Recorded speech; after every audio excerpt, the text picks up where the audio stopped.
The Republican-controlled U.S. House of Representatives on Wednesday cleared the way for a vote later this week on a stopgap funding measure. The function of the stopgap is to fill the gap between Trump's chin flaps. Jimmy Kimmel Live has been pulled off the air indefinitely by Disney's ABC following the late-night host's comments about the suspect in Charlie Kirk's assassination. Kimmel, during his opening monologue on Monday's show, suggested that Tyler Robinson, who was accused of fatally shooting Charlie Kirk, was a supporter of President Donald Trump. It's a shame that Kimmel's off the air, but you know who would be perfect for that job? Charlie Kirk.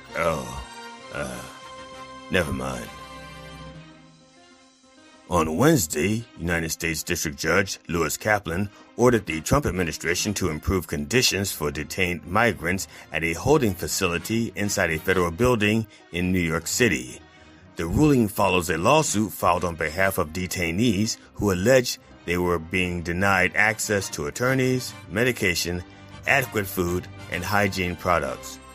Trump responded, "I do just fine without healthy food and good hygiene."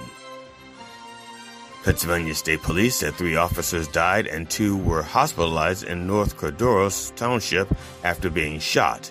So far, the Trump administration is waiting to see how the officers voted last presidential election before pretending to give a shit. This has been the Dr. Reverend Jelly Roll with headlines and punchlines for September 18th, 2025. Join me live at the Church of Last Resort Sunday mornings at 9 a.m. Eastern Daylight Time on Mind Dog TV.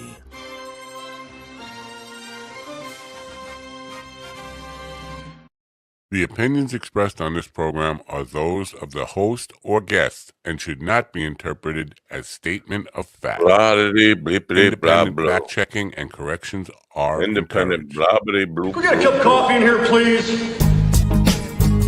Can we get some blobbity blip blip blue? Can we bloopity flop flop blip blip blue?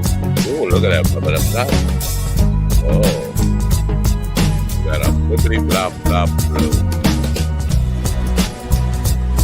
How about that?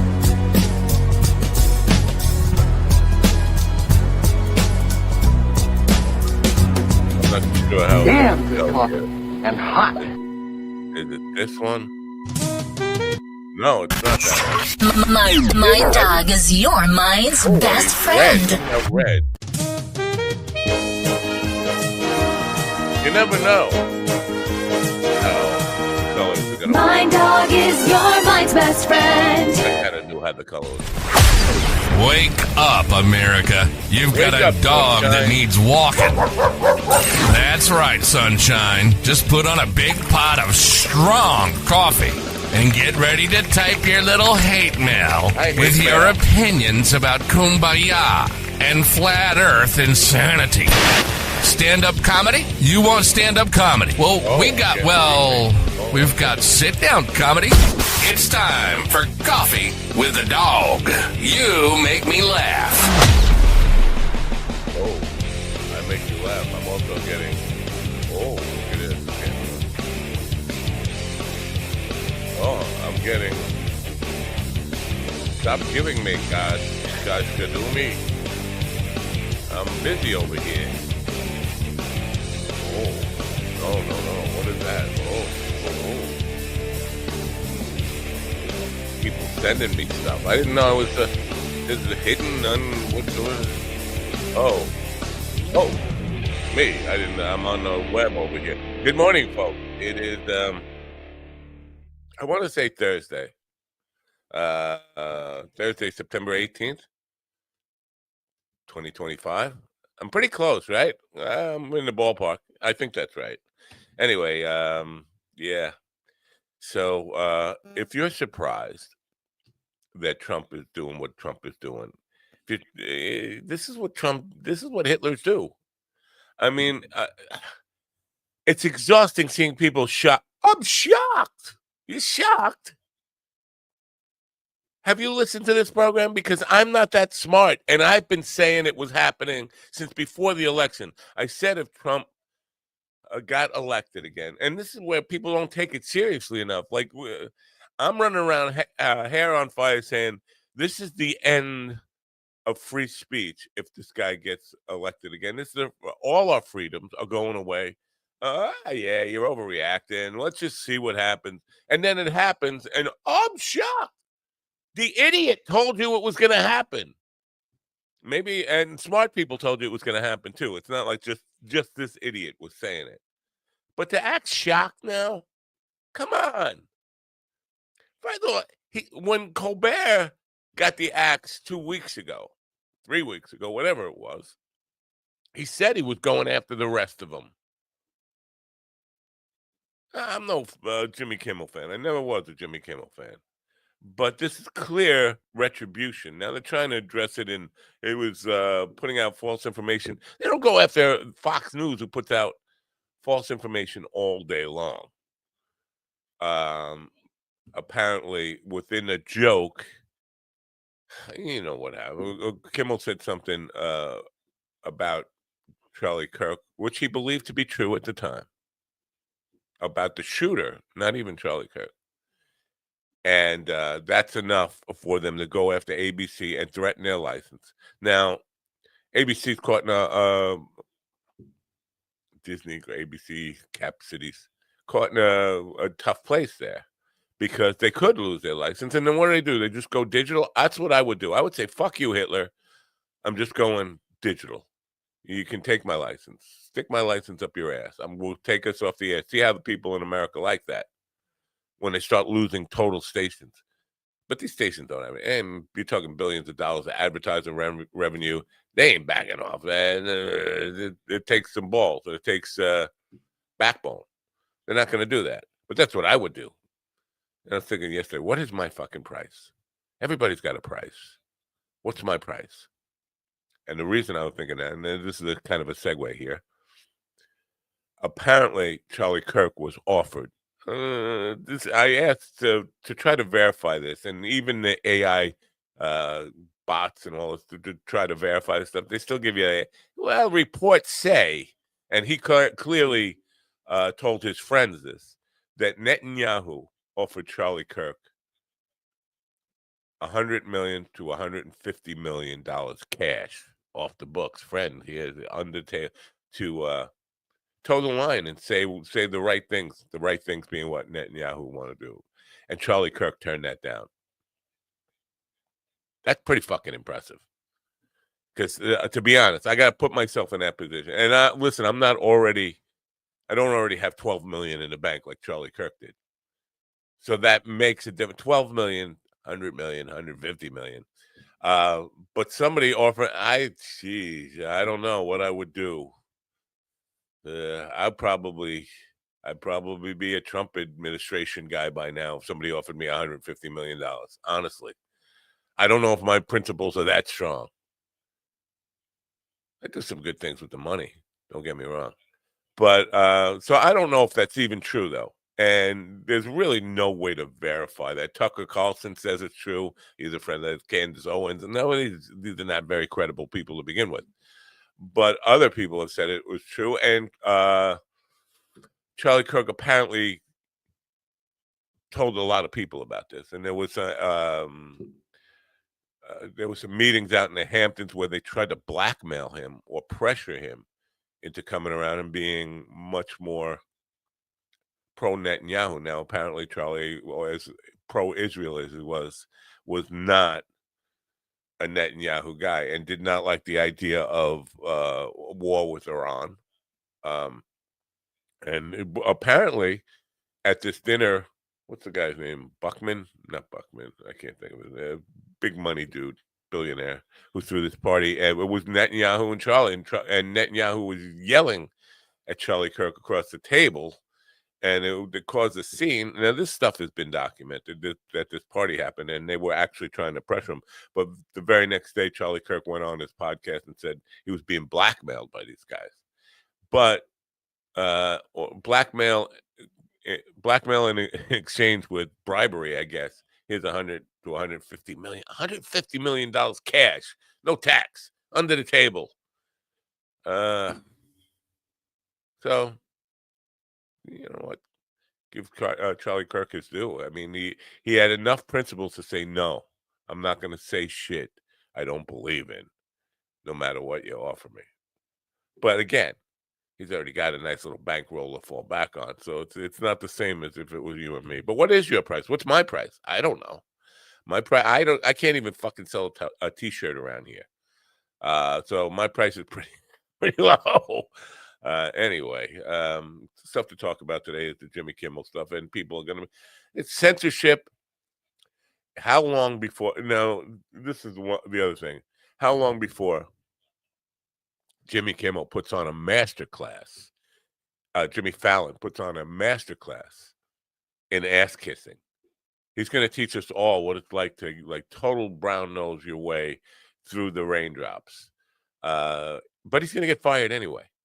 He's going to do his best to placate the dictator, and it's still going to come back and bite him. And then the other guy, who even stays up late enough to watch this Seth Meyers guy? Probably GD or his wife or somebody. I don't know. They probably DVR it, but whatever. Who? I didn't. This guy's in the middle of the night, and listen, it's middle of the night. It's Conan's old spot, but it's Seth, whatever his face is, Myers. Nobody gives a fuck about him. Now, one last thing before we move on and say hello to a black man in the dark with no light on his face, which is it's kind of the silhouette of GD is what we're going to have here today. Roseanne Barr, Roseanne batshit crazy Barr, went on Twitter trying to talk about the left hypocrisy because she got fired from ABC that she's claiming Obama ordered it. It was in 2018. As far as I know, Obama ordered lunch in 2018. He was not the president in 2018, but they seem to not be really. Facts don't matter. The truth doesn't matter. But now Roseanne got everybody, all the whack job MAGA people, all worked up. Look at the hypocrisy. They fired her, Roseanne. In 2018, Obama ordered it? No, again, Obama ordered lunch. Anyway, that's where we're at today. Please buy something so I don't have to go to Netanyahu and beg for money so that I will say, bomb Iran, Iran, Irene. Bomb Irene. Bomb Irene. That's what I'm saying. Bomb Irene. Until Benny calls me up and says, here's $100. I don't know, my price is that low, but it's pretty low. Maybe I just need some of this. With humble East Coast beginnings in 2015, Daily High Club is the premier destination for glass water pipes, vaporizers, and consumption accessories. If you're looking to elevate your smoking game to the next level, you're in the right place. With over 1 million top-quality smoking products sold, and with a growing base of over 10,000 monthly subscribers worldwide, we deliver the ultimate smoking experience. But Daily High Club is not just a retailer, we're lovers of the smoking scene ourselves, working with giants like Tommy Chong, Snoop Dogg, Chanel West Coast, and more. Ready to join the Daily High Club? Let our experts curate your collection with our awesome El Primo monthly subscription box, or grab one of our fun and unique pieces from our smoke shop. Click the link in the description below this video to get this party started now. No. Ladies and gentlemen, in the room with me now why do I always want to say are? The silhouette of the very dark GD fetish. Good morning. Good morning, America. MindDogTV.com. I'm coming to you live from outside of Giambalvo Hyundai in Hanover, Pennsylvania, where if you have an extended warranty on your car, you too can get free service. MindDogTV.com/merch. Come there and buy shit because it ain't free. Well, and it also keeps me from saying bomb Irene because Irene, listen, she doesn't deserve a bombing. She makes, but whatever. So I don't know if you heard. Have you heard that Jimmy Kimmel got? I don't know if he didn't get the axe. He got suspended indefinitely. I hadn't heard. Good morning, Sunshine. Good day, Sunshine. Yeah, good day, sunshine. Do we have? Let me see if I can cancel the background noise on you. Hold on. Yeah, reduce background noise. There you go. That's better. So, do you have a hot take on it, or you weren't there? You got Yeah, yeah. yeah. My hot take is I don't have one. Ah, that's fine. You don't have to have one. That's a good thing that you don't have one. Are you shocked? No, no, I'm not. Nothing really shocks me much anymore. That, Um, that's the right way I to be. usually now I have a reaction, but it's not shock and it's disgust. Because okay, ABC, Disney understand that they are like quote businesses, but they have acceptable losses built into their business model. They have to. So why not keep them on the air while fight this in the court of public opinion and in the other courts? Because like you said, Fox News, they had uh, a person on their staff on live television call for the murder of homeless people, the Right, execution of homeless people, simply because they're homeless, not even because of the way they voted or because they committed a crime, but because they're homeless. right. Kill them. That's what he wanted. I didn't see any kind of I mean, yeah, all right, he may be okay. I don't know if he apologized because I don't watch Fox News. They may have. He did a very insincere apology, and it was Okay. absolutely at gunpoint. And was the apology as fervent as his calls to have? No. So did Jimmy Kimmel get an opportunity to apologize for his comments, and for just saying I got it wrong? Not even I want to kill anybody. I just Yeah, got my fact wrong, or I was yeah. I so I would fight, but then again, That's a good I'm a point. fighter. Yeah, that's a good point. What you're saying, they're not going to pull ABC's license tomorrow. At least I don't think they can do Right, that. Yeah. But right. They can't. I'm curious, and I don't know. I should know this. How much governance the FCC has over cable TV? There is a difference. Fox is not broadcast. Fox News Network is not broadcast. It's only cable. And so that's kind of what I was saying. If I were ABC, I would go all digital. Because they can't really say, well, you can't do Hulu anymore, or like Hulu's the digital platform of ABC, right? So they can go. I don't know. And how much but the advertiser revenue, you're talking billions and billions of dollars. Yeah, but they could probably make up some of that by if they went digital. I don't know. Like I think Fox initially when they went digital, they used to give it away, they were charging like 1 cent per 1 penny per prescriber or something like that. I Right, don't know what the charge is now, but again, acceptable losses. right. For a while. But I the people being shocked about this is the thing that's really getting me, because I said, it took 10 minutes before Trump was taking credit for it. It's not like and one of the unpopular takes is if they would have just let this go, Jimmy Kimmel probably would have been off the air in 6 months, a year anyway, because his ratings were failing. He was going way down, and they would have figured out something to make it more profitable. But right. these people were shocked when Trump stepped out credit and said, now our neck, do it, NBC, or else. This is your president speaking. It's like, whoa, gee, I'm shocked that Hitler's doing what Hitler said he was going to do when it was in the book, Project 2025, that we all said, whoa, who wrote it? Well, his friends wrote it.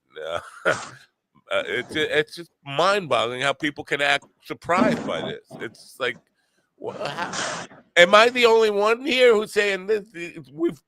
You knew this. We knew it before Election Day. And you and I were arguing about it when you were saying the Constitution. And I was saying the Constitution won't mean anything to him once he gets in office. Freedom of speech, none of it. None of our freedoms mean anything. Search and seizure means nothing. Well, I wasn't saying the Constitution meant anything to him. That was never my point. My point was that the Constitution is our last backstop. Right. if we lose the Constitution, we lose everything that we are as a country. Right. I agree with you on that. But you need people to enforce what the Constitution says, and we have none of that. And so, and that starts with the people. That starts with us, like voting in the people who are going to protect it. So they were stupid. I'm not gonna name drop, but my good friend Rachel Maddow, the other night or Monday night, she may as well have just said, GD, record this for Matt, but I didn't get a chance to, because I was driving. But she took clips of everything. Clips of Kamala Harris and her speeches, the things she was saying that Trump would do, that people obviously didn't believe that he was going to do. And she said, no, Kamala Harris says Trump would actually, it's just Kamala Harris saying he's going to do this. And then they show the next clip, Trump doing it. So, and it was like a series of 3 or 4 things that Kamala Harris said, this is what's going to happen if you elect him. And they all happened. All 4 things happened. There are people out there who are still following Nostradamus, and you have to twist those things into such knots to believe that those are prophecies that came true. But they don't want to believe what Kamala Harris did, and it was almost word for word. But they believe Nostradamus, they believe Revelations, and you have to twist so many things in knots to make those things fit.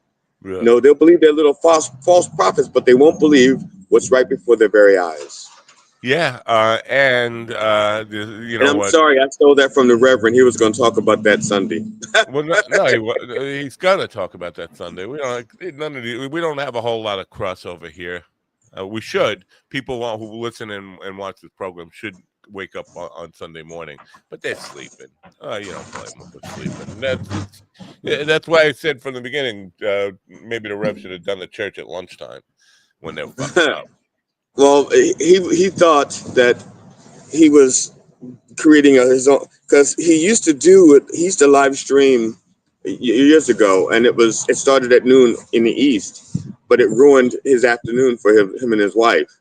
Oh, well, that's more. And so, yeah, and so he said when he went to his wife and says, he wanted to do it again, but and she looked at him with those eyes that mean over my dead body.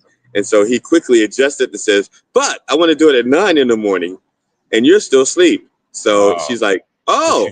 She's not. She has a business call, and I hear her sometimes, and she's got a great she's got a great laugh. I have when you see the Rev's wife, what's her name, Mona? Mona. When you see her, tell her I really love her laugh. We need to just get it on tape and just play it all in the background here.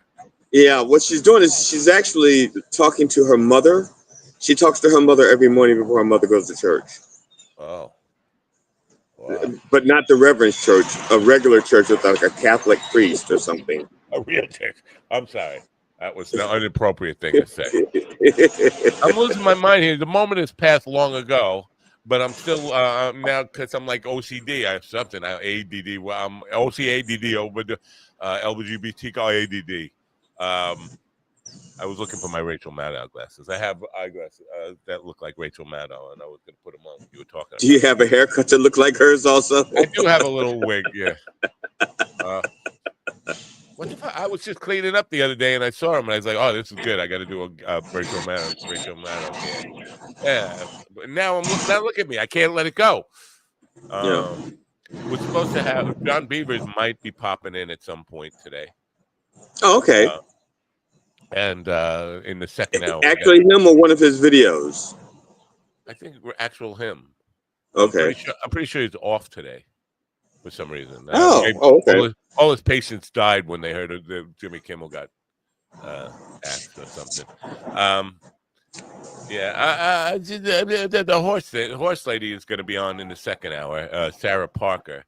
She runs a sanctuary, healing with horses. I love horses, but they ain't gonna heal me out of what ails me now. I mean, can a horse heal cancer? Because according to John, I got cancer everywhere. Well, I was reading her little blurb, and it says horses can lower your heart rate. Right. But what they do is they raise your standards for sex. Okay, because if you see a male horse, it's like, okay, that's the new standard. Or if you're a woman and you like to ride the horses and you get that motion, that's your new standard. So, and the point here, it's scientifically proven to lower your heart rate. If you have problems with a low heart rate to begin with, a horse could fucking kill you. Yes. What do you got? A needle? Are you shooting up? What are you doing? You're shooting Oh up. no, this is an ink pen, so I can take notes. You usually don't see it because I'm at home on my desk and the camera is way above my hands. But now my desk is my footstool in front of me. All right. Can we get your mechanic on here? I want to interview your mechanic. I want to find out No, my mechanic better be busy mechanicking. What now? Just an inspection, oil change. You don't get an oil change. You get an electric, so no oil, right? No, there's no oil. Oh no, I have oil because it's a hybrid. I have a gas engine and an electric motor. But I have an extended warranty, so it's time for his 24,000-mile service. Wait, is Ian with us? Sunshine's talking to Ian somehow. That's a weird. How is she seeing Ian's comments and I can't see Ian's comments? That's weird. Okay, see, I'm using my tablet, or not? It's not a tablet. It's a tablet. And so the configuration of my tablet is a little bit different. Like over where the comments are, I can't see everything that's going on because there's this thing that says important. Yeah, no, it's important when streaming to a profile, and that's covering up half of the comments. So it says I can't see any of that shit. I got top chat and live chat, so there might be. I don't know. Whatever. Ian, if you're talking to me, I can't hear you. And it's something I wanted to address because, you know, that the person who is a friend of our guest today, who got our guest booked here, was in the chat room yesterday. Right. I'll say his name. Bear Love. I like Bear Love. I think his heart is in the right place. But for it's in his chest. It's in his chest cavity, just for the record. That would be the right place. Well, isn't that the right place? That's where it's supposed to be. Yeah, so that's the right place. All right. So, but for a hippie, a self-proclaimed hippie, he draws more hate than any hippie I ever. And so he was saying, Matt says we can do whatever we want. This is censorship. There is no obligation here. Free speech is not a free microphone. And there's no obligation for me to share every comment that is in the chat room. And so, and his especially are going to create work for me because there are going to be emails coming from me because people, I'm sorry to say this, Bear Love, if you're listening, people don't like you. I mean, I'm certain there are lots of people who do like you, but there are many people who don't like you, some of them passionately. And every time you open your mouth, I get this guy's a liar. He's inconsistent. He's a Dunning-Kruger guy, all this stuff. And for me, I don't need that extra work. So I'm not sharing your comments to give myself a fucking headache of answering emails from people who feel like it's my responsibility to go fact check this guy. So it's not censorship. You're free to say whatever you want in the chat room, but I'm not going to share your stuff here if it's going to cause people to react and give me grief over it. I get enough grief over what I say. That's all I'm saying. Yeah. No, Matt, apparently Sunshine whatever the comment she made had nothing to do with Ian. It was something else. It just looked like it because she says she doesn't see him. Oh, it says, Ian, sorry to hear that. Oh, so maybe it's I am sorry to hear that. Two things. Yeah, I am sorry to hear you have... And then I can't even see the last word because on my tablet, there's a logo with a $sign in it. Up above, go up, it says, oh, yeah. I can't go, I can't. Oh, well, it says, Ian, sorry to hear that. And then under that, M, sorry to hear that. Oh, okay. I got you. I am. All right, so Ian's not there. I'm like, where the fuck is Ian? He's hiding. Anyway. So yeah, Bear Love, I'm not. If you're listening, I'm not censoring you. You just, I'm not giving you a microphone. There's a difference between censoring and saying, "Yeah, it's a free mic. Go ahead to say whatever you want," and you can say whatever you want in the chat room. Anybody can say whatever, as long as now YouTube's in charge of that, really. So if you try to say "fuck," you're not going to be allowed. Now, and here's a slight point, because if you remember when Bear Love started his community chat thing, he made you an administrator and he made myself an administrator. I don't know who else were administrators. Could maybe everybody's an administrator. I don't know. But one of the things that he said was that we can delete comments that aren't, appropriate, which is censorship. That's definitely right. Yeah, and so like the other day, somebody put in the chat room a porn video, and I mean full frontal, sidal, rear-roll, all the O's. All of the O's were there. Front O's, back O's, they were there. So I deleted it because that wasn't the place for that. It didn't belong in the community chat. And so I was expecting someone to go, wait a second, I was using that, but it didn't happen. Yeah. Ban them in 20 seconds. I'm almost there. Yeah. Don't delete it now. Right. My doctor is with us. Dr. Vinny, you know my doctor, Dr. Vinny Mubats. Vinny Mubats, yeah. Yeah, he's here now. Ladies and gentlemen, my healthcare practitioner, a nurse practitioner, but really a doctor. He just doesn't like to tell people that. So I get a discount for the NP instead of the ND. Let's say hello. Good morning to the one and only Slaptail Nation proprietor, Mr. John Beavers. Good morning. Good morning, Mind Dog. Can you guys hear me okay? Sound check. Oh, you sound beautiful. Yeah. You sound sexy. You sound, I don't know. That's sounds like your balls dropped. Manly. That's what they didn't. I have a very tiny scrotum, and it just pulls my balls right up. So, but as deep as your radio voice is right now, you're still not as deep as the kid's supposed trans lover, Lance Twiggs. He talks like this. I'm Lance. I'm transitioning into a woman. Yeah. I have not heard his voice, so his or her voice. I haven't heard it. Now, the thing is, when he talks, the only video that there is available of him, he's wearing a furry outfit. It's kind of the deep voice and the furry outfit don't really go together. It's like maybe that's the character's voice. Maybe that's his furry voice. Yeah, I know. It's kind of like, it's kind of like Matt when you do your podcast voice. You go, what exactly is a furry voice? Podcast voice. Where does it? Yeah, that's your podcast voice. I did not know that was my podcast voice. Well, I don't think that character has an actual name. That's why I just gave it a generic podcast voice. All right, that's fine. John, we've been talking about the Jimmy Kimmel. It's not a firing. It's a suspension, indefinite suspension. You have any thoughts on it before we move past it? I'm sure. Well, obviously everybody's kowtowing, but I think that Jimmy Kimmel, I don't know how popular he is anymore, honestly. So maybe it was coming anyway, or it was just like the last kind of straw. Like, okay, let's just get rid of him. That's a great point, because I think I sort of touched on that. If they would have just let him die on his own, I mean, the show die on his own, I think it probably wouldn't have lasted another year anyway. His ratings were terrible. I don't know anybody who's a huge Jimmy Kimmel fan. Like, I liked him when he was on Ben Stiller's Money. But that was the last time.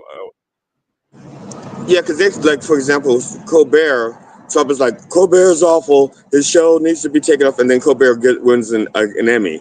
So I'm not equating. I'm not saying that validates, because I don't know how valid Emmys are, but I know I haven't won one, and I know people who've won them. So but I would be nice to win one for this show. Work on it, Matt. But oh, sorry. The competition for late night is not really great. I mean, but people have been saying forever that format, that entire thing is on its last legs there, and I just don't see that there's. I thought Colbert was probably the best doing it right now, but there is nobody doing it well right now. I think Letterman was the last good one that I liked, and even his last 10 years were not great. So what happens now? We do when they get rid of Jimmy Fallon and the guy after him, who nobody fucking cares about. Yeah, Seth Rogen. Seth Rogen, Seth Meyers. Sethi. Okay. Yeah. Anyway, yeah, but also though we're kind of spoiled because we're comparing who does late night now or the past 20 years, but grew up with I grew up watching Johnny Carson with my grandma, right? And so I love Johnny Carson, and then we also watched David Letterman. So when you have the two that were just really good at it, and then they bring along the other ones, you're like, maybe the new generation finds them really, really good, but the rest of us are like, it's okay. You know, I have to say, I thought Craig Ferguson was good, but not. I thought he was different. It was a little bit different. He still had the desk and the chairs and stuff, but his whole thing was coming out and really breaking up that whole monologue format, like talking to the camera, shaking the camera, the moose, or horse, and the skeleton, and the flirting with the girls. It was a different kind of thing. It wasn't the typical format. So, I guess I didn't watch it, but it sounds to me like you're describing Captain Kangaroo. Well, something like that. Yeah, he had like it was like Soupy Sales meets Johnny Carson kind of thing. He had a puppet or skeleton Jeff that would talk to the guests. He had a horse and a guy in a horse costume type of thing knocked at the door. Those kind of silly stuff. But it was all about flirting with pretty girls. Have a pretty girl on in a short dress and just talk about her legs and her shoes.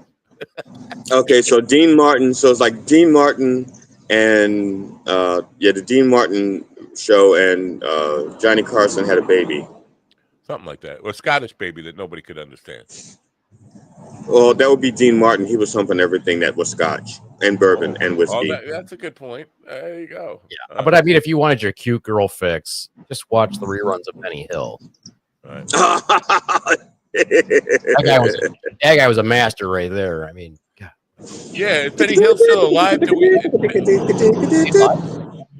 Is Benny Hill alive? I don't know. I don't know. And I'm on my tablet, so if I try to Google it while I'm talking, I don't know what could happen. Let me see. There's so many things that are out of place on my tablet that are in place on my computer. He's been dead a long fucking time. He died in 1992.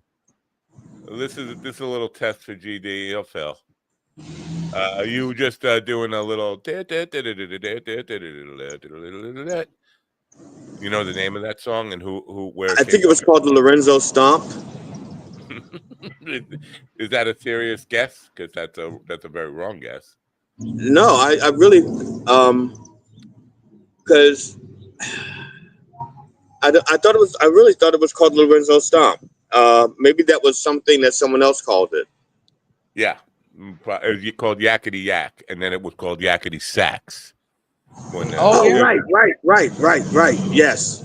Yeah, I learned to play that, and nobody in the band would support me on that. I was like that. I guarantee people in the crowd would appreciate the Benny Hill theme. That's what they would call it too. They wouldn't call it Yakety Yak or any of that stuff. Right. I'm willing to bet if people Google Lorenzo the Clown, that's where I got that from. I think there was a clown, Lorenzo the Clown, and he used to do a little dance to that. And I think that's where I got Lorenzo Stomp from. But I do remember the Yakety Sax thing. Benny Hill died 33 years ago. It's crazy. Yeah, 92.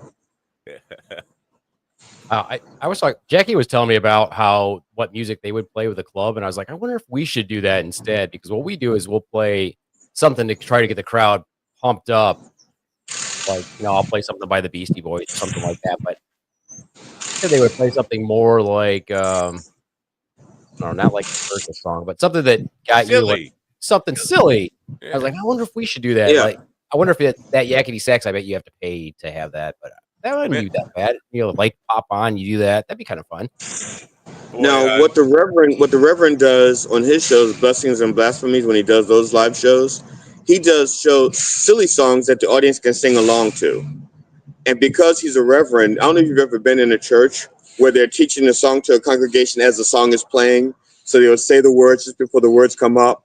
So so if the words are, "I'm sorry to hear you have cancer," sunshine, 9:29 a.m. He'll be like this: "I'm sorry to hear you have cancer." Then they'll be singing, "I'm sorry to hear you have cancer." Oh, sure, go ahead. Are you sure I'm okay to? Oh yeah, you're fine. Get my text message. He sent one recommendation. Okay. Your cabin filter is consumed with pine needles, so that sits behind your glove box. Right. They're also down in the blower motor. You're going to eventually get pine trees, or you're going to get pine. It's going to ruin that blower motor. Okay. The cabin and the clean out the motor. You're looking. I think with tax it showed 201. Everything else is no charge. Am I okay? Sure. Yeah. Okay. All right. Sorry to bug you. Oh, no problem. No problem. Everybody they wanted to talk. They said, "I want to talk to your mechanic," and I said, "My mechanic better be busy mechanicking." But you're a good substitute. Thank you. Can I have a little Charlie Kirk moment here? Sure. You know how he said, "Whenever I see a black pilot, I get nervous. Whenever I hear a female mechanic, I think that car's going to crash." Well, she's not my mechanic. She's my the person who I. Yeah. I'm just saying that anyway because there are women. Listen, women mechanics who run circles around. Like this is a wrench, Napo. Oh, really? I didn't know that's what that was called. That is just a joke. I don't feel that way about women mechanics. And plus, I've seen women mechanics who were just amazing. There's also hot mechanics. I don't know. Actually, none of the female mechanics I've ever seen even come. I don't know. There must be something up with me because they pop up on my feed. Like, I want to take my car there. Yeah, the car wash girls are something different. That's not a mechanic. Oh, these are the ones that are like literally into the car wrenching, and they do videos about it. I'm like, I want that lady's my mechanic. How do their nails look? I'm just curious about their nails because I'm just curious because male mechanics, their fingers add flavor to the donuts, so that's why they don't wash them. But female mechanics, they're also, some of them are not necessarily butch. They're just good mechanics, and they're very feminine outside of work. So I'm just curious what the finger look like. Women's hands are very important. I mean, in the distinction between masculinity and femininity, the hands. And I knew a lot of guys who were mechanics and worked on manly things, and their hands there was dirt in there you could never get off, like in the crevices of the fingernails. It was like that's permanent. Your hands are definitely always dirty, no matter how much you wash them. I can't imagine seeing a woman like that. She's attractive, yeah, but look at the black gunk in between her fingernails. No, that's not a good look. I used to date a woman, and that's all. No, I used to date a woman, and when you meant date her, you meant like drug her and put her in the trunk. Guess her age. Date her. Yeah, carbon dater. Yeah. And you can't dig them all up for that. No. And not her complaint, but she said, how are your hands so soft when you work with your hands all day? Oh. And I said, I wear gloves. I said, I want to keep my hands soft. She goes, why? I said, do you want me to touch you with, calluses? When I roll my hands across your buttocks, you want it to be rough like sandpaper? Is that my purpose to exfoliate? I would like you to rub your callousy hands on my butt. You mean just so I can exfoliate? Because that's the only purpose of having rough hands. Just for ratings. That's all. Just for ratings. Oh. Do it on the show. John, I can't believe you get a day off. Why do you get a day? Who gave you a day off? Well, they changed our schedule volume on how many patients we're seeing because we're just seeing a ton, and they want them all to be seen very, very quickly because we have these things called service level agreements for each program that we work on. And so what they did was they changed our schedules and said, hey, you guys are going to have to start working every other weekend, both days of the weekend. So during the week, we get a day off. It'll be Thursday on one week, and the next week it'll be Monday.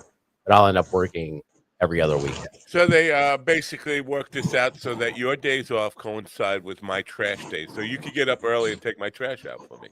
That's thoughtful of them. Might be a commute. And my trash day is on Monday. There you go. Yeah, I don't know. I don't even remember what trash. Oh, mine's Thursday. I hope the trash went out today. Is today Thursday?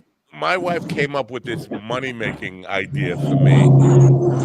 Take people's trash out, because you know how people, they don't like to get out of bed and run the trash out. If you can just get a contract for a neighborhood that you'll go in and take their trash out to the curb for them on trash day, and charge each one $1 a week. But if you have like 500 of them, it take you an hour or 2 There's hours. no way you're going to do 500 people in one night. Oh, in 2 hours. In 2 hours, you could do it here. We kind of tested it. We didn't go run in their yard and take that stuff out, but we did a little drive around and figured out how long it would take, because she was adamant that this was a good idea. And I think you can get it done in 2 hours. I don't know, in communities where people live close together, you got like traffic on. Could you tell those cars to please be quiet? Matter of fact, I put a sign out on the road, and I'm actually 200 feet from the road. And I put a sign out there that says, please, it says digital broadcast crossing. Please be quiet.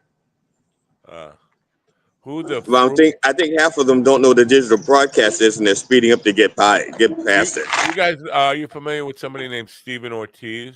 No. I'm not really new here, I think. He says, who the fuck is that guy? This guy is threatening to kidnap me to West Virginia. West Virginia, like that's uncalled for. Nobody should ever go to West Virginia. Is there? I think he's referring to you, John. Are you going to West Virginia? We are. We're going to West Virginia tomorrow. Is there comedy there? People actually. I mean, don't you have to be able to read? Don't you have to have a tooth? There's one tooth in the state. Have you spent any time in West Virginia? I went to West Virginia. I think it was the year before last. We went there, and we were there for like a week. Some of the nicest, sweetest people I've ever met in West Virginia. These people are really. But you know what? As a healthcare provider, I'm licensed in West Virginia also, and the healthcare that they receive is shit. Yeah. There's not enough providers per location. They don't have any prevention, nothing, and so we see quite a fair amount of them on telemedicine. And they just tell us how bad it is. I'm like, yeah, that sucks. It's also one of the most, it's like a test state. They will test shit in West Virginia. That's why there's there's a lot of addiction in West Virginia because of, from the Oxy and the Norco and all that other crap. I think Florida is another one of those states where they test drugs and stuff. I know that they were testing pesticides on poor families, giving them $150 a month. So they could put the pesticide, use the pesticide in the baby's room to see what effects it would have on the baby. And they were giving them $150 a month. I mean, they've stopped since then. This was a few years ago what they were doing it. You mind if we use your baby for a little experimentation and see what could go wrong? And yeah, we'll pay you $150 a month, which won't even cover the deductible for their respiratory problems in the future. Yeah, we'll talk about what's your price. My God, your price for your kid is $150 a month or whatever. It's just, wow. Last time I was in West Virginia. Now, John, you said you Go ahead. Go ahead, John. You said you're licensed to practice. I am talking, John. You're licensed to practice in West Virginia. That's like a coal mining state. Do you have other coal mining states that you're licensed to practice in? I'm licensed in 43 states plus DC. Wow. Okay, so I guess that would be some of those other ones are probably coal mining states. I don't know. Yeah. What those 43 states are. Yeah. Could you list the 43 states so I can tell you which ones are coal mining states? No. I am not licensed in South Carolina, Alabama, Georgia. Okay. All right. Georgia, Tennessee. I think Tennessee has coal mines. Yes. Yeah. Why is that important, GD? Because he was saying the healthcare was shit. And I was just wondering if there were other coal mining states that also had bad healthcare shit, had shit for healthcare. Because I'm sorry, I don't like calling it black lung. Thank you very much. I like to refer to it as darkened lung. Dark blue lung. Darkened. or lungs of Hugh. So may I share with you my experience of West Virginia? Sure. I was in a country band in 1987, Blue Ridge Mountain Magic Band, and when they were based in Roanoke, Virginia, but we played a lot of gigs in Covington, West Virginia. And I remember the very first gig, the new bass player, and people came over to me and they was like, "You're not from around here." No, I'm from New York. You know, we could have won that war. That was the first thing they said to me. You know, we could have won that war. And they were Are you sure which war they're talking about? Because yes, they wanted to restart the war, and I was like, I don't think if you restart the war, you're going to have any different result. And they were ready to tar and feather me. The band leader had to come out and kind of save my life because I was surrounded by hardcore rebels ready to Hatfield and McCoy me. So I that was, I think, one of the last times I was there. I think one time after that, I gave it one more shot, and they were still doing the civil. Let's start the Civil War over again. The first Civil War. So. I don't know. I had a lot of fun there because I think that in Michigan, I feel like I'm a Michigan 5. In West Virginia, I'm like a 9. I was getting a lot of attention. So I was like, yeah, this is pretty cool. Yeah, me too. I did get laid there. So have you tried getting your, what do they call it, club bunnies? Have you tried that you tried looking at club bunnies? We have potential 4 the last night. So when I went up on the stage, I shouted out to the MILFs. I was like, hey, what's up, MILFs? Yeah, it was pretty good. Actually, they're probably my age, but they're still MILFs. But no, we are trying to get more Slaptail or Beef Man's Chuckle Bunny platoon. Hopefully Chuckle Bunny. I'm sorry. Yeah, Chuckle Bunny. We're getting there. We almost have a squad. So. Good. We also have new merch. We have new merch, which I'm wearing today. How you doing on the merch? You do better than we do because we don't sell shit. Yeah, that's nice merch there. That's available at slaptailnation.com. Nice beaver, John. Yeah, we actually give shit away. You don't even. I'm going to start giving shit away too.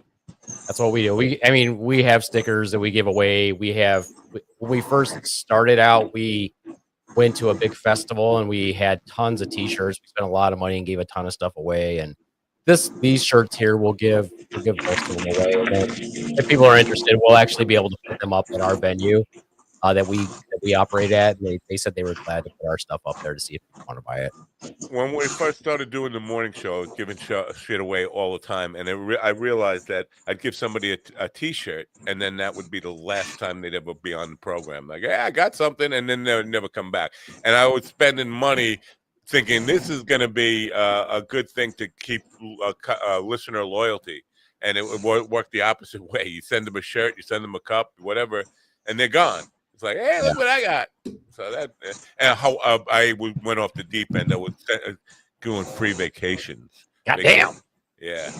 We had a little spin the wheel type of thing where we raffle off a free vacation every show. But that didn't work out for us. That just kept, it had a negative effect on viewers and listeners. Okay, I have an offer for people who buy shit from us. And for every purchase of $15 or more, give Matt and one of us your phone number, and we will do your outgoing voicemail for your phone. Yeah. How's that? No. I should just volunteer this, but I'm going to say the Reverend will also do it as well. He'll do an outgoing message for your phone, with every purchase of any at all. I don't see incredible demand for that service. Yeah. Okay, cameo. The Reverend will do a cameo for you. He'll do a video. I feel like you just want to get yourself out there. I'm not sure you're trying to help other people. I think I am trying to help. I just don't know how. That's my best effort. Well, you know what the last podcast? I don't know. You guys know who the last podcast on the left is? They're a very popular podcast. They've been around for over 10 years. And now that's all they do is podcast. Well, they do other stuff too, but they got rid of all their regular jobs. They don't have regular jobs. And what they used to do in the early years on their Patreon was if you subscribe to their Patreon, they would thank you at the end of their show. And this was back when they didn't have a ton of Patreon people, but they would name them off at the end of the show. And then after a while, obviously they got so many people, they didn't do that anymore. But it was kind of cool to hear people, they get their names shouted out on the show.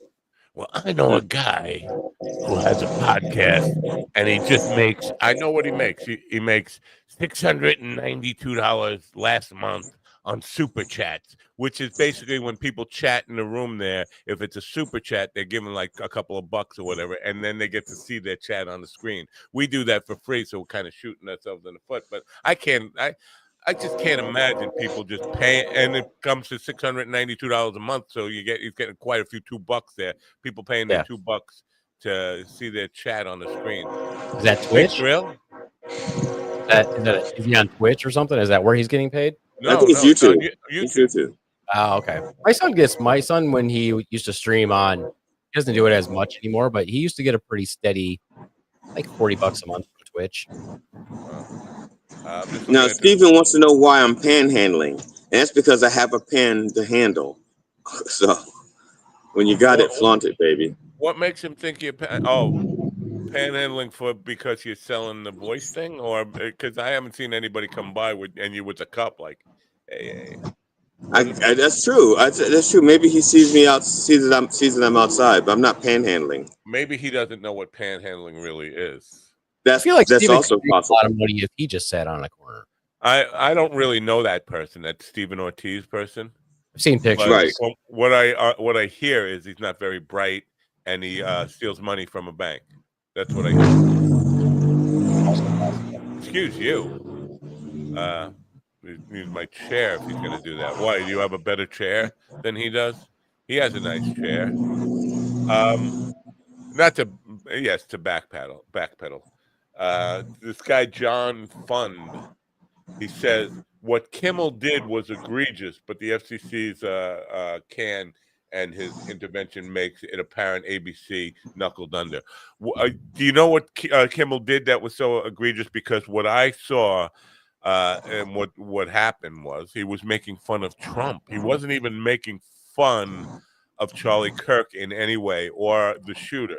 He said the shooter was part of the MAGA gang, and the MAGA gang was trying to deny that he's anything but part of their crew, which he was, is what he said. Now, that's been disputed. There's no proof either way what his political leanings were. We haven't gotten that far into determining exactly what it was.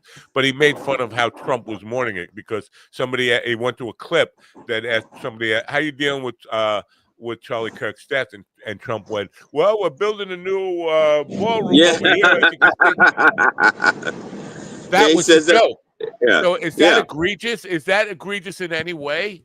I mean, what the fuck is he talking about egregious?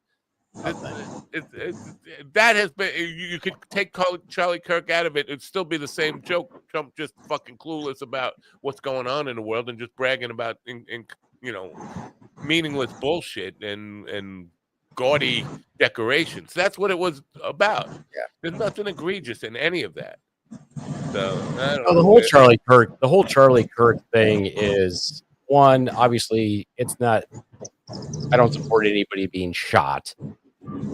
Okay, I disagree. I think some people should be, but go ahead. Well, I mean, okay, I don't think that's appropriate. Obviously, that's terrible, and his children were there, and that's going to affect them for the rest of their life. I feel bad for his family, the people that actually cared about him.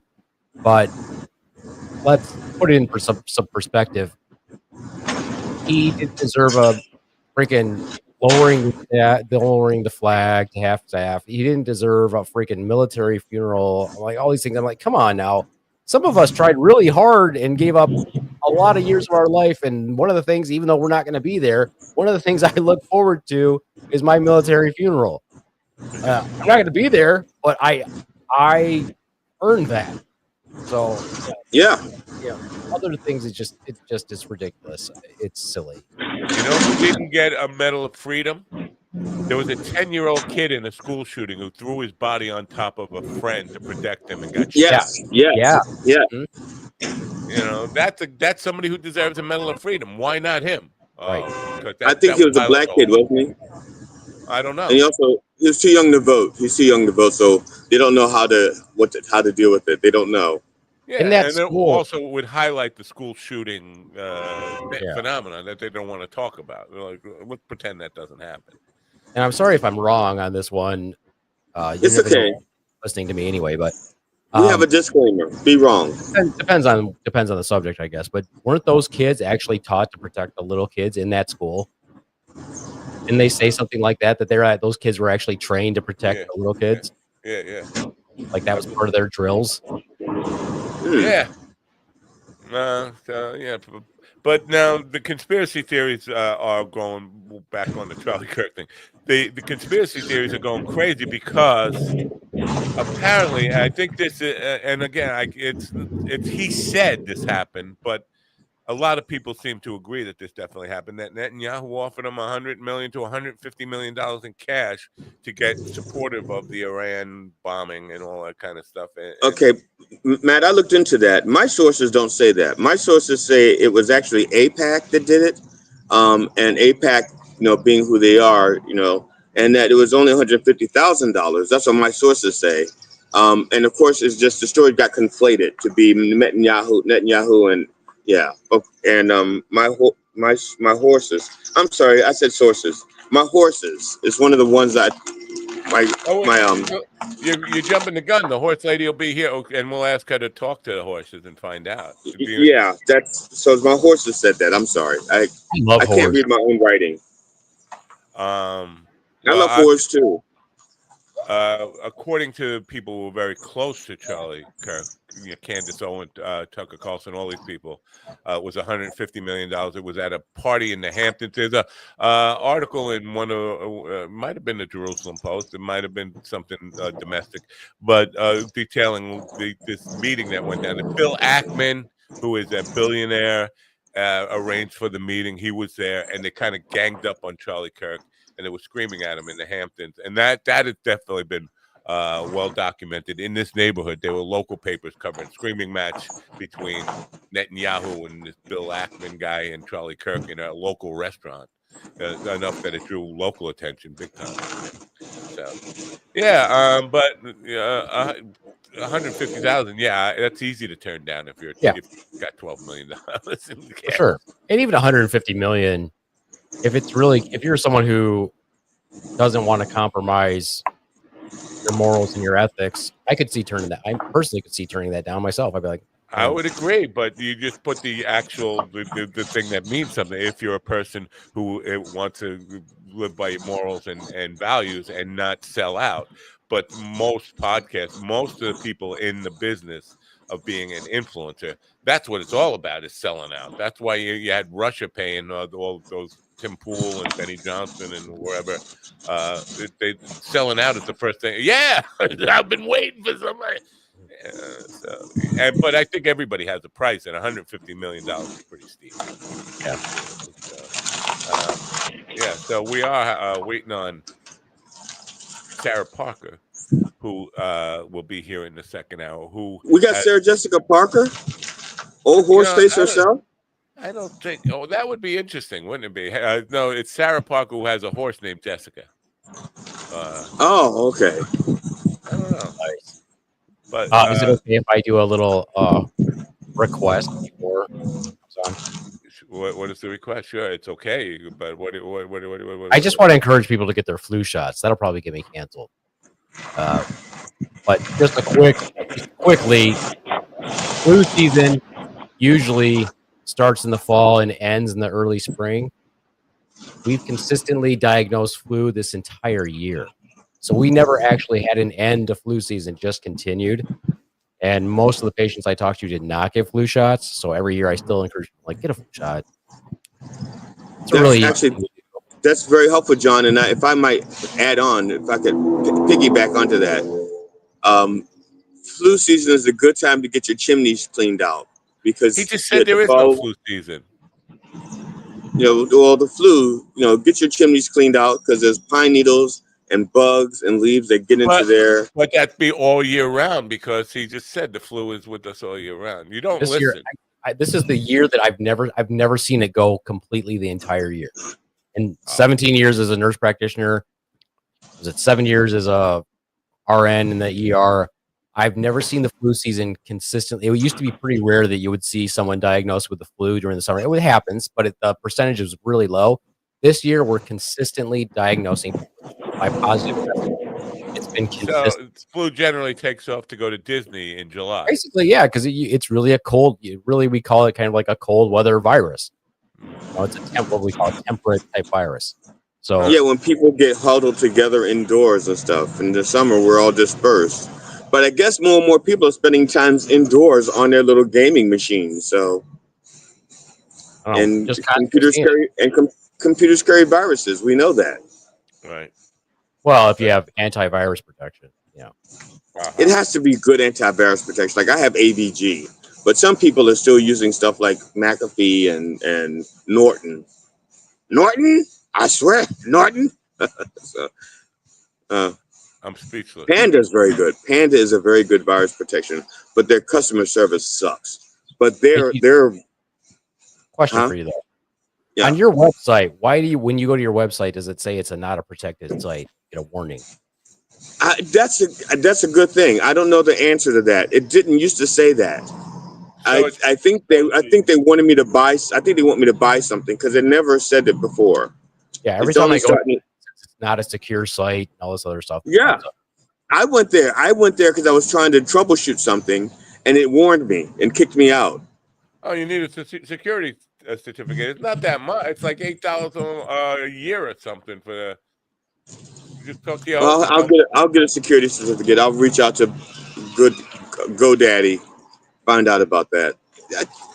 Like I said, didn't used to. Now they're just trying to get money from me. Yeah, that's what security, the security lock on a secure site is all about. So yeah, and if we send people to your site and that pops up, they're going to get right off your site. Right. Okay. Well, I will reach out to GoDaddy this weekend. GoDaddy. See, now GoDaddy is the worst host. I've always hated GoDaddy. I will always hate GoDaddy. I hate GoDaddy. Did I mention that I hate GoDaddy? Your connection is not recently. There's no lock. You need an SSL certificate. That's basically it. Wow, my car is just about ready. So I will be disappearing for about 15 minutes while I go in, take care of my car, and they're test driving it. All right. It's weird to see somebody else driving my car, because even my wife hasn't driven my car. Wow. It's just weird that it's my car and other people are like touching it in places that I don't touch it. Oh, is it ready? I'm almost jealous. Get out of here. Well, they're not doing it yet. Oh, so you're giving us a warning. You're giving us a warning. Yes, that was a preemptive warning for my warning. They're test driving it. So I'm looking at this last podcast on the left. 3 dudes.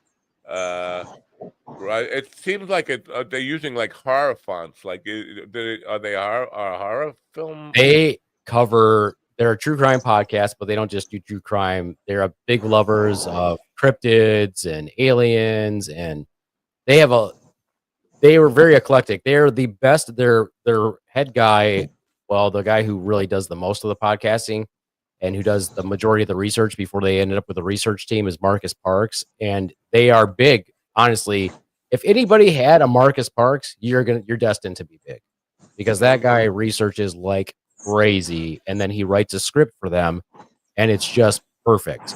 I mean, he's amazing. Scripted podcasts, I always blew my mind. Like people who work off a script. I don't have, I'm not telling anybody what to do, but to me, that would be so difficult. It's like a old time radio show, right? Everybody's got their parts to read. The way they do it is he does the majority of the reading, and they're just chiming in throughout. But then they do have special breaks where, like, if they have if they have a quote that they want to read, Henry is an actor, and he's very good at voices. He does like a lot of different. He loves to do voices, so he'll do the voice for the quotes, and they'll all joke about it, and there's all quips all the way through it. But the main part of it is scripted, that Marcus is reading to them and explaining about whatever subject it is they're talking about, and they're all chiming in about it. But they actually do go there. He's clearly a very meticulous person, and that's to me is why they're so good and why they're so popular, is because all the hard work that he put into it. Oh, that's what I want. I want to see exactly how popular. I have a tool that will show me all the ranking and even how much money they make. So I want to see about that. But you know what? If they're doing it, good for them. They're making a success out of it. Good for them. I Yeah, mean, it took them, I think, 9 years to really get to where they could all stop working. Yeah, a lot of hard work there. 9 years. So are you basically saying I could stop working in 2 years from now? That's what you're basically saying. I wish that was the case for us too. I'm like, oh, we could break. Maybe this year we'll break. Well, if most people would say, "What do you mean? When 2 years you can stop working? When did you ever work?" Oh, that's true. That's the setup right there, man. I can't get to their YouTube. I want to see what if the numbers on YouTube anyway. Oh, and they also tour. They take their show on the road. They go to like everywhere in the United States. They go to Australia. They've been to like Iceland, UK. See, I'm interested in that. The live podcasting thing. More and more people are doing that. I think I could get a room for that, like a comedy club room, a motel room. Yeah, I did. I actually thought about doing that myself. I was trying to find a place that I could do closer to my home. Because there's a comedy club. I don't know. There's depending on the night. There's a comedy club that probably would let me do it, but I would look for some. I want something closer to my home. Wow, for some reason they have their stats blocked from the vidIQ tool that shows what they do. I don't know what. That's the first channel I've ever seen that has a block on that. Oh, am I on there? Is ours on there? Like too low ranks not to make it on there. Yeah. No, everybody gets ranked. Now, I'm surprised at how high this show is on there. I mean, when I saw it, and not like we're breaking any. Oh, Jesus. What? I just had an idea for something. I have to check to see if it's okay. There's a place that does trivia on Wednesday nights. I don't think they have anything on Tuesday nights. So I think I want to do something from their stage involving the audience. And what it is and stream it on Plausible. And what it is just have the random people come up and they just have to read a random joke. They're just trying to tell jokes. But we pick the random jokes. And I want to use Jackie's book as a source of the jokes. We did that the other day on the podcast. I had Swan reading. Right. It was terrible. Yeah. Flaptail Squad, not enough data found to display. Fuck you guys. We got 250 episodes. It's vidIQ's tool, so I will talk to. I don't know how much data they need. I mean, yeah, 200. You would think 250 episodes would be enough to display some information about it. We've been ranked in the top 300 a couple times in the U.S. on Apple Podcasts. So, and on we got ranked in. We were ranked in Poland once. I think 2.5 million. That's what we are. 2.5 million out of I don't know how many are still left, but there were when I first started the morning show. The number was 860 million. I think a lot of those have dropped off. Oh yeah, most people don't podcast nearly this long. They'll do a couple podcasts and they're done. Yeah. Speaking of getting rooms, doing a live thing. Tony Walker is doing a Tony Walker and Friends October 4th in the Giggle Room at Governor's. Apparently, none of us are his friends. Come on, and friends. What about the friends? I thought I was your friend. But Tony Walker and Friends October 4th in the Giggle Room. DD, you're not a friend of Tony Walker? I thought you were his friend. I am a friend of Tony Walker. That was the longest fucking test drive in history. He's just getting back with my car. I think he ran out to get lunch for everybody. If my car smells like a deli or salami or fried chicken when I get in there, I'm going to be upset because, first of all, it's not my fried chicken. Oh. I would be. Did you bring me back lunch for me? That's all that really matters, right? Did they bring anything back for you? Well, I did have to ask what I wanted because my blood Oh sugar yeah. is. You're just like a picky, you're a little finicky little bitch, is what you are when it comes to food. When it comes to a lot of things, it's not just food, but sure. Why? Why are you like that? Why are you so fucking high maintenance? He's interesting, that GD. Yes. I spent a little time with him. I'm like, GD might be a little bit eccentric. That's putting it mildly. Yeah. I offered to help GD bring his luggage into the hotel. And he's like, I have to do it. I don't want, touching or moving or, Okay. How much luggage do you bring for a It fucking was day? like a bag. It was like a couple bags. And I was like, hey, let me help you. He's like, I don't want my stuff to shift or, No, he's half right. He's right about me not wanting people to help me unpack things, but he just doesn't remember the actual reason. So he's just throwing everything against the wall to see what sticks. The real reason is I keep inventory of what I've taken out of my car so I can know exactly what I need to put back in it.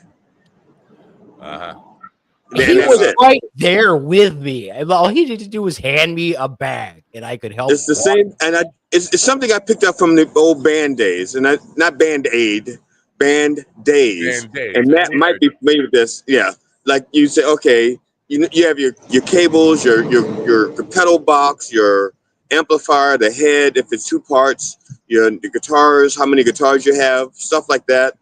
You keep track. And then you want to make sure you got everything back in the car, because otherwise the bar is not going to keep your shit safe if you don't have it with they're not going to keep it safe. It wasn't weird at all. It was completely normal. I got. And it's just a habit. That's I didn't mean to offend you, John. And next time I'll let you carry every fucking thing. You carry everything. You offended me. I have to. I will let John carry everything, and I'll just stand with my checklist and go, okay, luggage, check. Computer, check. My shoes that don't fit in my luggage, check. My camera bag, check. So I'll sit there and just check everything off the list like this, and go, okay, there we go. I'll do that just for you, John. I'm reaching out to Sarah Parker now. I don't think. Excellent. I don't think she's realized. She's in Mountain Time, but she said. What is it? So yeah, I think she's in the wrong time, isn't she? She's going to probably be on in another hour, which we won't be here, right? No, we'll be wrapping up. Yeah, I could have sworn she said 8:15 Mountain Time, which is now, right? This is 8:15. Yeah. Now she's 2 minutes late. Yeah. So got any good horse stories? You're gonna ride a horse back to your house and leave the car there? Is that I don't know? Ride a horse, save a horse, ride a. All right, thank you. My stuff is ready, so I'm gonna put this to sleep. Yeah, I'm gonna mute this, and I'm gonna be in the studio. And when I get in my car, I'll do it again. All right, thank you. Fast. Don't get any accidents though. All right. Oh, why you gotta put conditions? I'm not. Our guest is here, so just in time. Okay. Get out. Bye, horse lady. See you in a few. Horse lady. I think that's kind of rude. Now, John, our guest, I don't know if you know this. I don't know if you're aware of this. Our guest, Susan Parker, is recommended by Bear Love. She's a fan of Bear Love. So my first question to her is going to be, I'm going to ask her to say something nice about Bear Love, because I don't know if you're aware of this, but a lot of people say some bad. For a hippie, for a guy who talks peace, love, a self-proclaimed hippie, he sure provokes a lot of negative reaction to him. So it's good to have somebody on. Sarah Parker, Susan Parker. I keep saying Sarah. I'm sorry. Susan Parker. Why did it come up Sarah in my Facebook thing? Susan Parker is the founder and executive director of Daisy Chain Sanctuary. She has 30 minutes with she says 30 minutes with a horse will change your life. I don't know. 30 minutes. What are we doing with the horse? in that time. Happiness is a choice. That I agree with that. Horses make it easy to choose happiness. Scientifically proven to lower your heart rate. Now, my question about that is, if you have a low heart rate to begin with, isn't that dangerous? Ladies and gentlemen, let's welcome Susan Parker. Good morning, Susan. Good morning. I'm sorry, I called you Sarah. I've been calling That you happens Sarah. all the time. Yeah. I don't know why. I think on my Facebook it came up as Sarah Parker. I don't know. Maybe I'm wrong about that. I doubt that. Yeah. Could you start us off with saying something nice about your friend Bear Love? Oh, Bear. He has a heart of gold, really. He has a heart of gold. Well, that's good. That's a fine thing to say about him. Because I said I think his heart is in the right place. But for a hippie, a self-proclaimed hippie, he provokes a lot of negative reaction, and I got to deal with it. Like all the emails come to me, things he says piss people off, and Yeah, he kind of likes to do that. That's just who he is. Oh, okay. So where exactly are you in Colorado? Well, Daisy Chain is in Boulder, Colorado, actually, a beautiful property. We're blessed to be on this beautiful property in Boulder, Colorado, right near the Flatirons, in the foothills of outside of Denver. Did you start this on your own? I mean, you just had an idea, or did you already have the land, already have the horses? Tell me about how. So I don't own the land. I am blessed to have a woman let me keep the horses there and run the nonprofit on her property. And Daisy Chain started, well, the nonprofit started in 2017, but Daisy Chain started with a little horse named Daisy who was born in my arms in a snowstorm in 2007. And when she was 4 months old, I found out she had a disorder called cerebellar abiotrophy, which is a genetic disorder in Arabian horses where they're clumsy and they have a little intention tremor. The Purkinje cells in their brain deteriorate. I got the human version of that. I'm sorry. It feels like you described me there as a clumsy and. So they told me I should put her to sleep because that's what they normally do with horses like her. Oh. And in the breeding world, it's a recessive gene, so both parents have to be carriers. And in the horse breeding world, the breeders wouldn't want anyone to know that their horse was a carrier, so they'd immediately euthanize it if it had any showing of that. And she was born in my arms. When horses have their babies, I was there the night she was born, and when horses have their babies, they'll sometimes stand up and the horse's baby's head will be swinging around. So literally I ran in there and grabbed her so she didn't bump her head against the wall. So she was literally born in my arms. Yeah, when you say born in your arms, that conjures up an image of how does a horse you got to be a cat. Yeah. So I'm sorry, continue. Yeah. So she was born in my arms, and I tried to find rescues. It was 2007, 2008, and most of the rescues said she was useless. They wouldn't be able to rehome her, and some of the rescues thought I should just put her down, which I can understand, but I couldn't do it at that time. So it became very clear that I was going to have a very expensive pet. And then, I've always believed since I was a kid. I've had horses since I was 10. I've raised horses, trained horses, cleaned up after horses, and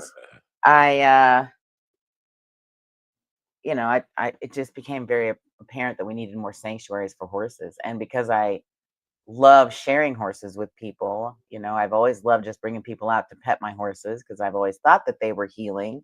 And now there's a lot of science that proves that. And in 2017, I rented a property in Lakewood, and it had a little barn, it had a little space, it had a little garden, so I could do little mini camps, I was thinking, with the horses. And I set it up as an Airbnb, and I was getting ready to really get my business going and do some healing work with kids and adults. And well, the president became that person, and I'm sorry, that is the most sheepish. You could say that asshole got elected, but whatever. Yes. Well, anyway, the owners of the property decided they needed to sell their house as quickly as possible because they thought that the economy was going to tank or something because that was their only investment. So I pretty much had about a month to move and wasn't able to do that business. And at the time, a friend of mine's husband was a lawyer, and he came to me and said, well, maybe you could find someone, or it was a couple months. They gave me a couple months notice, but maybe we could get you a 501c and maybe you could find someone to buy the property for you. And you have a great idea for what you want to do. And so we did it, and we got the 501 in like a month.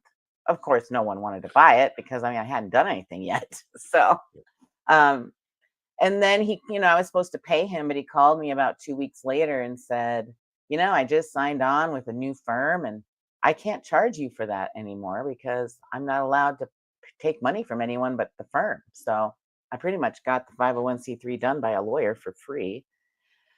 And I was driving for Uber and Lyft. That's how I was making my money. And I kind of went along and didn't really know what to do with a 501 or how to start a business. I'd been running my little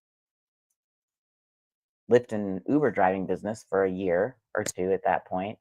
But I was talking to people about it. And about a year later, I had a couple different people in my car say, oh, well, you need to have a board meeting. I'll help you get your nonprofit started. And so it's kind of just ballooned from there. We had our first camp in 2019. It was a great camp. I really believe that having a connection with a horse, horses eat grass and poop dirt. They're our closest connection to hanging out with the earth that any animal can be. There's cows and goats and all those that also do that. But horses have been a part of humanity for thousands of years. They've helped humans through every trial and tribulation we've ever been through. Interesting. Yeah, We would not be where we are today without horses helping us travel, helping us grow food, helping us kill people. You got to put that in there because a lot of armies helping us with war. Yes, Genghis Khan. Yep. That's always been like to have a war horse.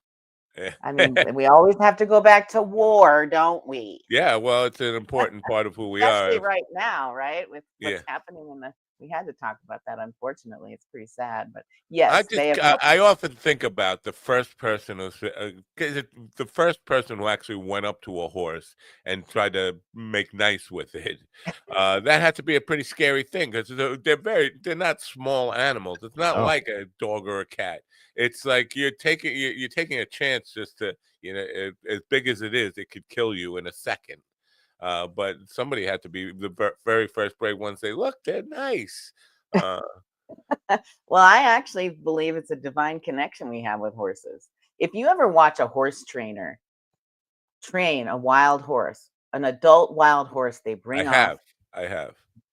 And there's a moment, if it's a good horse trainer, if it's not a horse trainer that's trying to force everything, if it's a horse trainer that's really trying to connect with that horse, as soon as that connection is made, it's like the horse remembers and just starts following that trainer around and doing whatever that trainer wants him to do. As long as he can trust him and the trainer acts like a leader, that horse will do anything that trainer asks him to do.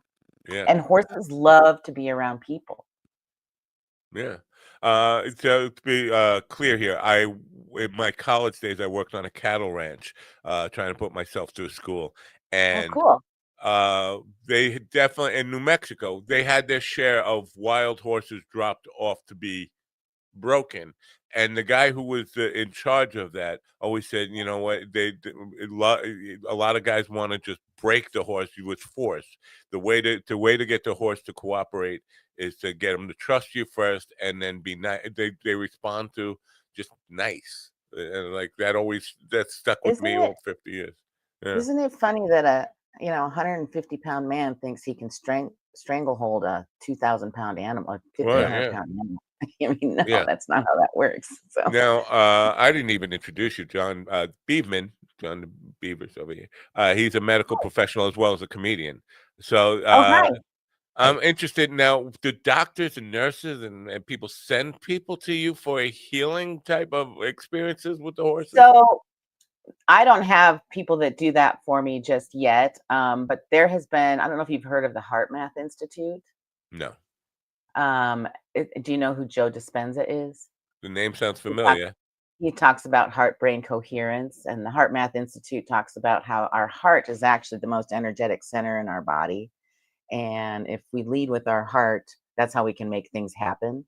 and there's more energy coming off of our heart than any other spot in our body. I believe that. Yes, and So- so horses' hearts are 5 to 10 times bigger than our hearts.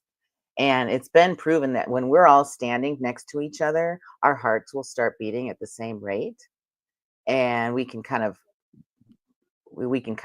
navigate that together. And then when we're with a horse, because their heart is bigger and their heart is inherently beating slower, we feel calmer because our hearts start to beat along with theirs. And there's a lot of testing being done on that. There's actually a new documentary out that they're getting ready to release called Rescued Hearts. A couple of women went all over the world and interviewed people who are working with horses just like I am.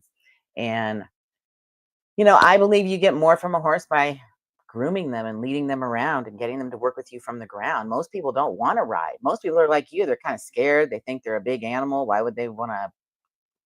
But a horse doesn't want to hurt you. A horse is a prey animal. Yeah. The difference between the healing between a horse and a dog and a cat and a human is a dog, a cat, and a human are prey animals. Oh yeah, Are predators. We all have eyes on the front of our right. chest. Yeah, We all have eyes on you the never front of our see a head. horse going after another animal. They do eat grass, and that's what and hay and whatever. So in dogs and cats and humans, we strategize, we chase. We're always moving. We worry about I don't leave this chair, but we other worry humans. about tomorrow. We don't really sit right here, right now. A horse Yeah. only cares about what's happening right here, right now. Yeah. So Susan, question about the whole heart rate thing. I never really thought about it before because it just never dawned on me. But I guess horses probably would have a lower, or I guess you would say a faster metabolic rate, but a slower heartbeat because they're so athletic. They're just a giant muscle. Exactly. What is like the average heart rate per minute of a horse? Ooh, I should have known you were going to ask me that. I want to say, what is it for humans? 60 to 100. I want to say like a median is like 75. 75. I think it's 30 to 40. Okay, so if you're in tune with a horse, like quote me you're on that. pretty athletic, yeah, it'd be nice. Yeah, if a horse brings down your heart rate if you got somebody who's got a higher heart rate, high blood pressure. Yeah, I agree with you. There's something very soothing about a horse. I read an article the other day that said your heart, the electromagnetic energy that a human heart produces can be felt from 3 feet outside of your body, and it was a convincing. It was a Scientific American, and it was saying so. The phrase that I can feel your heart is a real expression and horses can feel a human's heart 15 feet away, and they can hear a human's heart 75 feet away. How do you know that? I mean, I'm not. A horse older. Yeah, that's what I want to know. How do you know that? I mean, I haven't tested it myself, but it has been tested, and most prey animals have very good hearing like that. You'll hear people say deer have that too. Yeah, as a hunter, it's hard to say. I think the older the deer, the more they're in tune. For example, I've hunted on the ground. And I can be within 15 feet of a deer as it walks by. If it's too young, if it's a little deer, I won't shoot. I mean, it's a young deer, I don't shoot it, but I'm right next to it. I'm like, so this deer doesn't even sense me, but I sense that deer. So I'm like, I think as they get older, maybe they're more in tune, they're more experienced. Yeah. So I could definitely see that. So my whole thing is the biggest crisis we have right now is our mental health and drug addiction crisis. And I think they go hand in hand. And, I think that if you came out and spent time with a horse, I mean, I know you could be happy without those drugs. And there's something inherent about just feeling it really takes that trauma away. When you're hanging out with the horse, you forget about everything and you just focus on grooming the horse. And then the horse, they like it. They love working with you. And if you get a horse to do something with you, if you get this 1,200, 1,500 pound animal to walk around with you and do whatever you ask it to do. I mean, people literally are with me for 30 minutes and are just guffawing and glowing with happiness that they had this experience and can't wait to come back. And so, the other thing is I would prefer to do longer, but a lot of people these days, they don't want to commit to anything. Yeah. DaisyChainSanctuary.org. A link is in the description. It's scrolling across the bottom if you want to check it out. my experience, I've had a lot of experience around horses, but my first experience for the first 10, 13 years of my life was at racetracks, being around horses, and the majestic nature of the athlete horses. Yeah. And they seem, and this was my belief, and I'm just wondering if you have any insight into this. They seem to really enjoy that they've been it's hard to say why I feel that way. They seem to enjoy the competition. They seem to enjoy. Oh, they do. They actually really do. They love to be in a herd. There's 3 things that horses need besides water, and they're very similar to humans: food, friends, and freedom. They love to run. They love to be around other horses and people, and they eat. They're meant to eat constantly. They are meant to be a poop factory. But They they're not carnivores, right? They only eat vegetation, they're or do they they're ever eat meat? they're herbivores. Yes, they only Herbivores, eat yeah. grass and leaves and apples and carrots, and they do love peppermints, most of them. Wow. Um, but so they've tested some wild horses. Wild horses don't stop for more than 3 hours a day eating. Wow. And they sleep for 3 hours. So they are, that term hungry as a horse, that's real. Yeah. They are always hungry. Yeah. Not quite So like I used to have pigs, and pigs were the entire time they were awake. yes, I raised pigs too, Yeah. actually. Yeah. But yeah, they definitely seem to want to win also. I mean, the competitive nature, I mean, being around, and I can't tell you why I feel this way, but I was indoctrinated by all the bookies and horse racing fanatics. But visiting the stables and visiting the horses, they seem to celebrate victory and really want to be the horse that wins. And it wasn't just about pleasing the people. It was about for their own bragging rights. Yeah, I won that race. And like, yeah, Exactly. it's Yeah, very, they do. And so there's herd dynamics.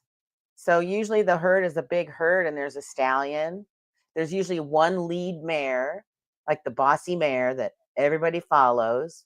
And then all the other mares and all the other horses have a hierarchy in the herd. The stallion, if you see him running across the plains or something, the stallion will be in the back guarding and making sure everybody stays together, keep making sure nothing's chasing. And the lead mare will be in the front, and they just have this hierarchy. The younger ladies take care of the youngest babies, and I mean, it's a really neat little thing that they have that they go on when they're in the herd. So, Daisy Chain is a sanctuary for horses, people, and the planet. And I really think we've lost our connection to ourselves, each other, and the earth. And it's just proven every day with these shootings and, with COVID and having to be stuck in apartments all the time. I think getting out to spend a little time with a horse, I think everyone could use that. damn Colorado hippies. You see that? You open the door and these damn Colorado hippies show up. That's right. That's right. But I'm not talking about just Colorado. I think we need a sanctuary in every big city.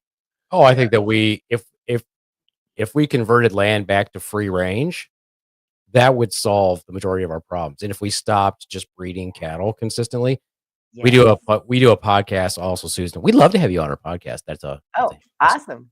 Just for you to we'd like to just hear you talk about all this healing properties of horses and everything. The downside is, as a medical professional, where we see these things that we really would love to do for our patients, we're like, yeah, too bad insurance doesn't cover this shit that we would actually like to, because this is about prevention and this is about wellness. And if you could just get people to do things like this where insurance would cover it, then it would be no problem. But the world has to be free range if we're going to get back to things, and we have to stop breeding cattle because the entire planet is covered with shit. It's not oil, it's shit. We're not meant to eat as much meat as we eat. I'm not a vegan or a vegetarian. I love to eat meat, but I've dropped down to trying to only eat red meat like once a week. Like pick a day, and I'm like, that's my red meat day. Well, the economy will handle that for you, because it won't be long before red meat will be like gold bars, expensive. So that's true. I think you hit on something, because we tend to think about meat and protein and all that kind of stuff. But if you go back to our roots as human beings, red meat or that that was a commodity. That was a special occasion. It's not like they got to kill an animal every day. I mean, well, that's the same thing as lobster. I mean, lobster used to be what the poor ate up in the, and now it's a bug. You know what I mean? It's exactly. It's a bottom feeder. Anyway, so no, I don't want to preach, but obviously, like, if we converted everything back to free range, imagine how happy the cows would be. You can clone meat. Honestly, you could clone better meat. You could take the best, well-fed, your Kobe beef and clone it, and it would be just as good. Yeah, but you'd get a lot of people afraid of it too. Like I would eat it. I mean, I definitely would eat it. I'm like, fine. Everyone says that having horses is expensive, which it can be. Sure. I mean, people spend $500 to $1,000 a month on their horse, keeping it in a stall with a run, and they're not meant to live like that. No, they need to be free range. They need to be running. What is it? A minimum of an acre per? Moving and running around, and that's talk about the now. I hate to bring you down, and that's not my intent here. My friend Vivian, who is an avid horse lover and has had several horses over the years, about 2 years ago, she had one of her horses die, and it was as if she died. I mean, she shut down, literally shut down for like 6 months. I couldn't talk. Nobody could talk to her. That connection between the owners and the horses, it's worse than, people who experience pets dying, dogs dying, cats dying. If you can amplify that somehow by 100 or 1,000, it seems like a very devastating part of horses are devastated and grieve like that too. Yeah, I have a horse that we had a horse surrendered. Her name is Calypso. She's my newest horse, and one of our neighbors had 2 horses, and she had to put one of them down, and it was a mother and daughter. And my vet called me and was like, she's looking for another horse because we're going to put her mom down, and she needs to have a horse, or she's going to be really grieving. I was so happy to walk one of my horses over. I went and visited her 2 days ago, and she's so happy. She has a new friend, and she helped her get through that. One of my horses was just trying to pop in. It didn't work out so well. I don't know. Go home and get in your studio if you're listening. Don't be chopping in from your car. I'm sorry. My computer, of course, wouldn't work. But I was a little late. I'm sorry. That's fine. That's fine. But the question I was building up to you now, because are you setting yourself? I'm sorry to do this. I really am. But it's this time I say that a lot, and absolutely I'm not really sorry when I say it, but this time I am, because are you setting yourself up at being a horse lover and having more than one horse in your lifetime? I'm assuming that some of these are going to pass, and you're like just setting yourself up for that kind of, I got to shut myself down for 6 months. If every time one passes, you're going to be like spending a lot of your time. Let's get to happiness is a choice. So I'm a certified as a happy for no reason trainer. I was in a deep, dark depression over, the depression started with a breakup, of course, but it was a culmination of the breakup and, 6 years of driving for Uber and trying to keep the nonprofit going, and COVID. And, I was suffering from burnout and grief and all kinds of things. And so I found Marcy Shimoff and did her, she has something called Your Year of Miracles. And once a month, she gets like thousands of people together on Zoom and talks about how you can make miracles happen. Manifestation. I know you're all about manifestation. So I know. I listened to some of your podcasts already. Well, I feel So, before we move on, let me just say this: what I feel about manifestation. I think it's absolutely important to visualize good things and try to put the effort into manifestation. But I think exactly. it's more than just thought. Without action, without doing something, you can't just think, "I want money," and just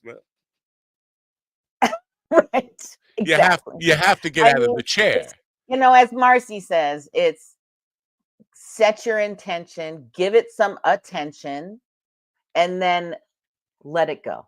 Yeah. Biggest problem with But that though is many people who and I they will go take it back the to what wrong you were way. saying. Many people just think, "Oh, that's all I have to do is just think about things, Well, and my life will change." and that, there's a little bit that's true to that, but you also have to take action. Right. Not a lot. You don't have to do a lot of action, even just a little action every day, Yeah. Anyway, so I applied to be a Happy for No Reason trainer because I started to read the book and I really enjoyed it. And I wanted to bring her practices in that book into what I teach with the horses so people can take some tools home with them that would not only remind them of their time with the horse, but also give them some tools to use at home. And so, happy, and that's where happiness is a choice. The pursuit of happiness is talked about by Thomas Jefferson back in the day. Pursuit meant something very different than it means now. Pursuit was back then was doing things to make it happen, doing things for yourself, like pursuing that, not chasing it, not trying to make it happen, but and so it's the difference is right now we have more than we've ever had. We have access, we can do more, we have more money, and we are the least happy. Our mental health is the worst it's ever been. Yeah. Because the science behind happiness is 50% of our happiness comes from our genetics. 10% comes from our circumstances, and 40% comes from our habits and the things that we do every day. So grieving is part of that 10%. And if we have an inner peace by, meditating, exercising, eating well, doing some other practices that we choose. She has 7 steps with 20 different practices you can choose from in the book. But if we can keep our inner peace like this, we can raise what she calls our happiness set point just a little bit. But isn't that amazing? Only 10% is by our circumstances, and we put so much truck in what's going on around us. How much money we make, how big our house is, whether we have a wife or a husband, who our friends are. Yeah. So anyway, I just want to just share this because this is a painting I did of Vivian's horse. Of Vivian, I was talking about. Oh my gosh, that's gorgeous! And I just want to share with my experience of painting the horse because you did a great job. That's amazing. Well, thank you. But to support what you're saying, I was in a kind of a major mental funk when I went to capture that horse. I took a picture of him because you can't get a horse to sit and model for a fucking painting. But I have a horse that loves to model for pictures. But even my wife said, as I was finishing that painting, she said, the last 3 or 4 weeks, you've been a different person. It's like the light has gone on in you, and just from 30 minutes with a horse, I'm telling you. Well, to me, with that horse and the picture of the horse, and this is where I get just the picture of the horse alone and looking at it. And painting it. For me, it was 23 hours art a is day. Really, for 3 weeks, it was insane the amount of time to get that done. Being creative and doing some art is always good healing too. So yeah. Susan, as a comedic performer, I wouldn't call myself a comedian. I do have a question for you. Okay. Can you break down the ratio of how long a horse's penis is compared to their weight? Because the belief is when people say hung like a horse, really I think all men probably are based on how much they What weigh. is it with you guys and your penises? Not me. I don't. Part of the reason I have a hard time dating anymore is because they always send you a picture of their freaking dick. Why would I want to see dick? Take me out to dinner first. Jeez, Wow. I don't need to see the dick. I can't imagine a photograph of a dick doing anything to inspire anybody. I don't know where that comes from, but anyway, it looks like a frightening. I just had to go there because you brought it up. So yeah. I have no idea. Yeah. But I have no idea what it's probably similar. Like, is it thumbs or what is it that you can look at a man's something and then get an idea of how big their dick might be? It's the shoes. The shoes. Well, the feet can be one, but I think it's the distance from the tip of your finger to your thumb. Oh, really? No way. No way. No. You're just bigger than that? Maybe girth wise. I've discussed this before, but I'm not big on length. I'm big on girth. I'm like a soda can? a tree. It's like a tree hugger type of thing. But they do. I mean, horses do have nice big penises. That's for sure. There's a great scene. Have you ever seen Game of Thrones? Either of you ever seen Game of Thrones? I've seen it. I didn't really watch it that much, but I've seen it. There's a scene where they're sitting around a fire. I can't remember what season it is, and there's a horse in the background, and they don't catch it, but the horse his dick is just hanging down in the scene. And I'm like, that is fucking hilarious. They can do some weird things with their dicks for sure. They can move them up and down and touch their belly. I've seen horses do all sorts of stuff. I actually took a reproductive course in college at CSU. I wanted to be a vet, so I've actually jacked a horse off before. Wow, no wonder you're getting sent dick pics. I don't want that. Whoever they don't get paid enough for that job. Whatever they get paid, it's not enough. Oh my gosh. If we well, things are interesting. That was a good one, right? Yeah, I'm sure the audience is fine. All of a sudden woke up. Hey, this is interesting. As soon as we start talking about penises, one of my many careers that I've had is working for a energy healing school of human beings who teach energy. That's bullshit. Oh, sorry. Well, wait, hold on. Really? What do you mean? Really that it's bullshit, or really that I work for them? Really that you worked with energy work? Yeah, Barbara Brennan School of Healing. I was the audiovisual director for 4 years, and basically I followed Barbara around to do hands-on healing for many people. That's awesome. But what they taught was protecting. And listen, I'm still confused about all the. I do believe everything is made of energy on some level, and there is a lot of science in there that gets confuddled with beliefs and superstitions and all that kind of stuff. So nobody really has a definitive answer on this stuff. It's great to study it. But what they taught was shielding yourself when you're doing healing stuff, to shield yourself from taking on bad things energetically that can affect the healer. Now, horses can't think that through. Horses move energy. Actually, that's something I'm moving into, is some energy work with horses. I have a horse that definitely moves energy. And there's a woman in South Africa who does Reiki work with horses. And she has a 1.5 year wait list for her herd and herself, giving Reiki to people with the horses. The horses come over and they just help move the energy also. And I have horses. When a horse yawns around you, horses don't yawn a lot, but sometimes a certain person comes in and one of my horses starts yawning. I know they're moving energy. I take my mini horse Pickles. Maybe it's been watching GD's comedy special. I was going to say that. What? GD, who there's a horse who tried to pop in before. He has a comedy special, which is quite boring. Oh, okay.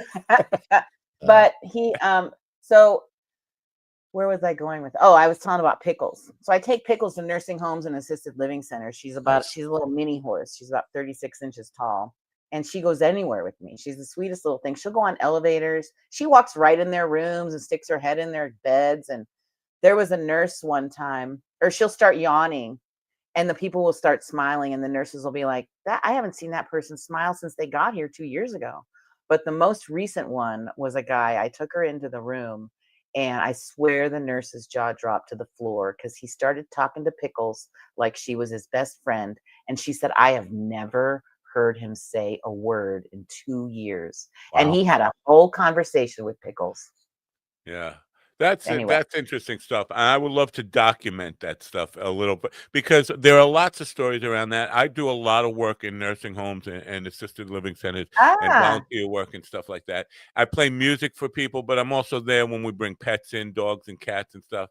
And there's lots of anecdotal evidence that this stuff is real, that it has a real effect on the human spirit and the ability to put yourself in a healing mindset.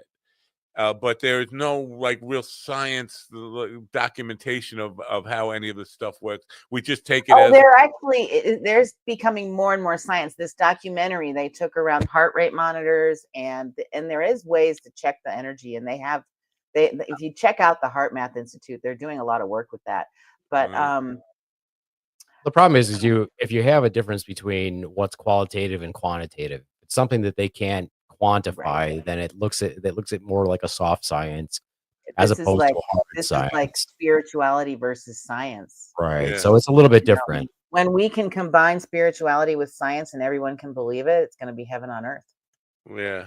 Well, you don't have to believe. The thing with science also is you can skew anything. So I used to fuck with our residents and our attendings when I was in trauma nurse because I was in school to be an NP also. And so they would say, "Oh, we're going to do this." I'm like, "What one article did you read?" And they're like, "Fuck you." I failed to mention I have a degree in microbiology, and I worked in science for 20 years. I worked in a lab that studied cardiac arrest and stroke. I managed a mouse colony and gave mice cardiac arrest and strokes and resuscitated them and studied all their organs. Those are tiny pads. Oh, yeah. Yes, they were. No, it's my finger. My little finger. Yeah. 300 beats a minute. Yeah, but I would say to them, I'd say, what one article did you read? Why are we changing what we did? Because I would fuck with them. Like, if you read one article and you're changing what we do, that's dumb. You need to go read more articles, and then you need to read a meta-analysis of that for you to have some sort to prove to me that that's not bullshit. Yeah, exactly. Just in case the Michigan State helps the people who license stuff. What we just heard John say, and this is a direct quote: "I used to fuck my patients, fuck with my patients." So fuck with my residents. The residents. A resident is they're going to school to be an attendant. Oh, okay. So, but that's still not really I worked with condoned by the state. Is to just fuck with your residents, right? I don't think you should do that. That well, even though it was consensual, probably fucking with your residents. Sure. You just and I want to touch back with when you were talking about the insurance won't cover it. If the right social worker gets the Medicaid coverage, we can work with them and they can bring them out to do some healing work with the horses. And I think if I had a therapist, I could probably get Medicaid to be able to pay for some of these things. But my model that I'm trying to get funding for, I believe having a sanctuary in a kind of like a membership model, like a gym membership. Sure. Like you pay $50 to $100 a month and you can come and spend 30 minutes with a horse once a week, or you want to do more. And we could even turn it into a horse sanctuary that also has a dog rescue and a cat rescue. You could take a dog for a walk. You could sit in the cattery and be a crazy cat lady for a day. There's so many people out there that live in, I do research all the time. I love research. I love science. I had about 30,000 people in my car over the last 10 years. These people that live in these apartments say, I would love to have a cat, but I'm not home enough. Now they're home enough, but they still don't want a cat in their home. Or I'd have a dog, but I'd abuse the dog because I'm never home, or I don't want to deal with that. But if they could go and take a dog for a walk that they didn't have to deal with other than the walk, they could get that healing. They could spend some time with a horse. And all these animals need a home. Most horses' careers are over between the time of 5 and 10. And they live to be 25, 30 years old. Yeah. So, Yeah. and that's We have lots of sanctuaries around here, but if anybody really wants to get in touch with animals, they can just come to my house. I have more than we can handle here. I mean, it's a, and now if my wife listens to this program tonight, she probably will. I'm gonna have to end up getting a barn and putting stables and horses in my yard. well, I can come and help you guys get some horses if you like. Yeah. The problem is we've touched on this the expense of because first of all, John was talking about free range, and this is a problem here because we polluted the earth so bad. In this neighborhood, I feel like leaving an animal up to free range is poisoning it because I have a nuclear power plant that never opened up, but it still caused a dry lake to happen just 1,000 feet from me. That way, I have Tesla's lab about another 1,000 feet in the other direction, and like just the most polluted groundwater imaginable. So, and it's undrinkable for you. So humans, they tell the water here is not fit for human consumption. We have to buy bottled water, or so that whole free range stuff and the ability to keep them free range, but still teach them don't eat that. You can't eat that. Right. I mean, that's pretty much everywhere in America these days, though. I mean, we've used so much Roundup and everything all over, like nothing is. Yeah. So nothing now, are you reliant on public donations to stay afloat? How do you Yes, fund? I am looking for corporate sponsors, and I'd love to find another property that we could actually do more things on. The property we're on is beautiful. It's pasture, but it's not set up as like an equestrian center, so we can't really do a whole lot with people. It's on a conservation easement. Boulder County's kind of hard to work with. They want to, they try to keep everything, you know. Yeah. We're all about land conservancy over there in Boulder, and dogs aren't even your pet in Boulder. They're like you're their guardian or something. You don't have pets in Boulder. So. You know what I think you need? You need a celebrity because there are a lot. Robert Redford, who just passed, with I know, that's so sad. He was one of my very favorites. Somebody with a voice like that to kind of publicize what you're doing would go a great way towards that. Sure and would. how do you find those people? Yeah, you try to rub elbows with them. So guess what I just started doing? Yeah. Take a guess. Yeah. What? Acting. Acting. We'll see. Well, I do that myself. Actually, next week I'm supposed to go to Ohio to be I in a just took movie. a couple courses, and I've got a booking agent, so I'm throwing myself out there. How's the opportunity? Oh, you're in Colorado, right? How's the opportunity there? Is there a lot of opportunity? Oh, you have to go to LA. Yeah, my booking agent is here in Colorado and in Utah. She has a lot more stuff in Utah. But there's been a few things coming through, and if the pay is right, I'd go to Utah. So, and then she's also in Nevada and Idaho. It's sort of on topic here and in between topics. Robert Redford, everybody with his passing the other day, they were talking about all the great movies, and nobody mentioned Electric Horseman. To me, Electric Horseman is one of the best. Oh my gosh, I know. It's all about this kind of treating a horse, taking a horse and putting him back into the nature where he belongs and free, and so that the wild horses thing. It's to me, it's one of his best movies. So don't ignore me that. too. I mean, I love. Yeah, I didn't even think of that when I read the story about him passing, and I was, I had tears in my eyes. He was absolutely one of my favorites, and he was one of the ones I was hoping I could meet someday, just to say I did. Have you ever had somebody? And this is a ridiculous, out of left field question. Somebody come and play music for the horses? Oh yeah, the horses love music. Oh yeah, because we actually do 3 events every year, and I usually try to get a band come and play. We just did our barnyard bash the end of August, And I've been watching videos where there's this guy who just goes out and on the edge of like the property, he's outside the fence and he starts playing an acoustic guitar and horses all come over to listen to him. And I thought, well, that's an interesting thing. I would love to go play for horses. Yeah, you should come out. You coming to Colorado to visit anytime soon? Probably make a point of it at some point if And then I you have an can hang out invitation. and rub elbows with Bear in person. See? Yeah. How many horses do you have? We have 6 right now. One of them's being leased by that lady across the street. But we have the mini horse. We have Daisy and Bobby. Bobby was my riding horse. She got pregnant. I did not breed her. I was going through a divorce. I got a job offer to move a lab from Oregon to Colorado. I was going to start my whole new life in Colorado, come back to Colorado.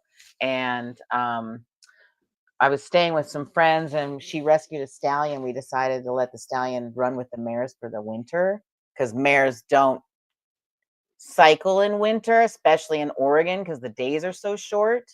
Wow. Double blanketed, worst winter of 5 mares. My mare is the one that's pregnant. And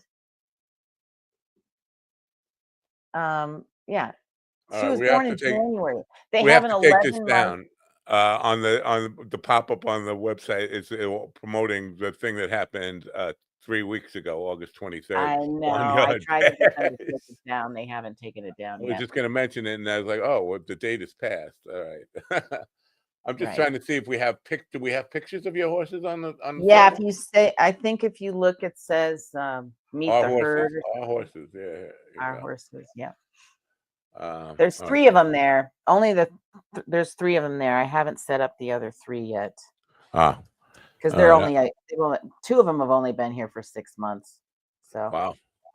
But they're surrenders. People are having trouble finding places to surrender their horses because the rescues are full. Wow, these are some beautiful animals. Oh my goodness. Yeah. Let me share these if I can, just to show the folks. You should go to the website and see them for yourself. But for right now, if I can, here we go. Beautiful. Oh wow. Yeah.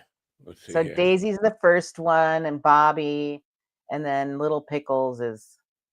And we do have, that's Romeo. Romeo is probably my best Reiki healer. I think he's a Reiki healer, just so you know. Pickles is Pickles Arabian? I mean, I can't. I don't know but she seems like maybe a little bit different in the makeup there with the. She's a mini horse. She's the mini horse. So she's only 36 inches tall. Oh so man! She pretty much can almost go underneath the one she's next to there. Yeah, that's gonna be a problem. I can't let my wife find that about many horses. Please. Let's just pretend they don't exist for now because I can't. I'll have a horse living in my house by the end of the night. Anyway, beautiful horses. Great job there. Thank you. Yeah, yeah. So what are your biggest challenges now with dealing with this? Is it just keeping the funding and finding some people? Yeah, the funding right now is the biggest problem. I mean, I don't even have a paycheck right now at Daisy Chain. I do other things for my own. Are you doing merch at all? Not like we're moving a whole lot of merch here, but it's like, you know. No, I actually have not set up merch either. I mean, I have a board of directors, a really small one, and I have a few volunteers, but I don't have a whole lot of help. So trying to manage the nonprofit and my life, and it's a lot to. Not that again, like my designs and stuff aren't like breaking down any banks or anything, but I would be happy to volunteer graphic artist work if you decide to hook up a spread shop or something like that. Yeah, I'll donate time to creating some artwork for you to put on that t-shirts. would be amazing. Yeah. Cool. We would appreciate it. Now, people, just to find out and support you, go to daisychainsanctuary.org is your direct contact there, and you hear from people. Okay, cool. And then we do our Horse Connection Pass. I have a special right now. It's and this is part of the reason that I don't have a lot of funds coming in is because I do stuff like this. But the Horse Connection Pass is 30 minutes with a horse. It's $40 for one session. If you sign up for 6 sessions up until the end of 2025, they're $25 each if you pay it all up front. So for $150, you can come out for 6 sessions. it's kind of me testing me testing the waters for my idea for the membership model, seeing if people would do it and if it would actually work. And it does, and people want to come back. And then after the 6 months, they still want to keep coming back. So I think it is a great model, a great idea. And then if we add the dogs and cats and really in the garden and a little sanctuary if you like to meditate, and just make it a place you can go that's not your house and not your gym and not your bar, that's because that's kind of where we're heading with all the robots and AI. People aren't going to be able to get outside and do stuff, and they don't these days. And if Kids you ask me, that's the especially. biggest problem. They stay home and drink or do drugs or other things. Who knows? Yeah. Yeah. Those bad drugs.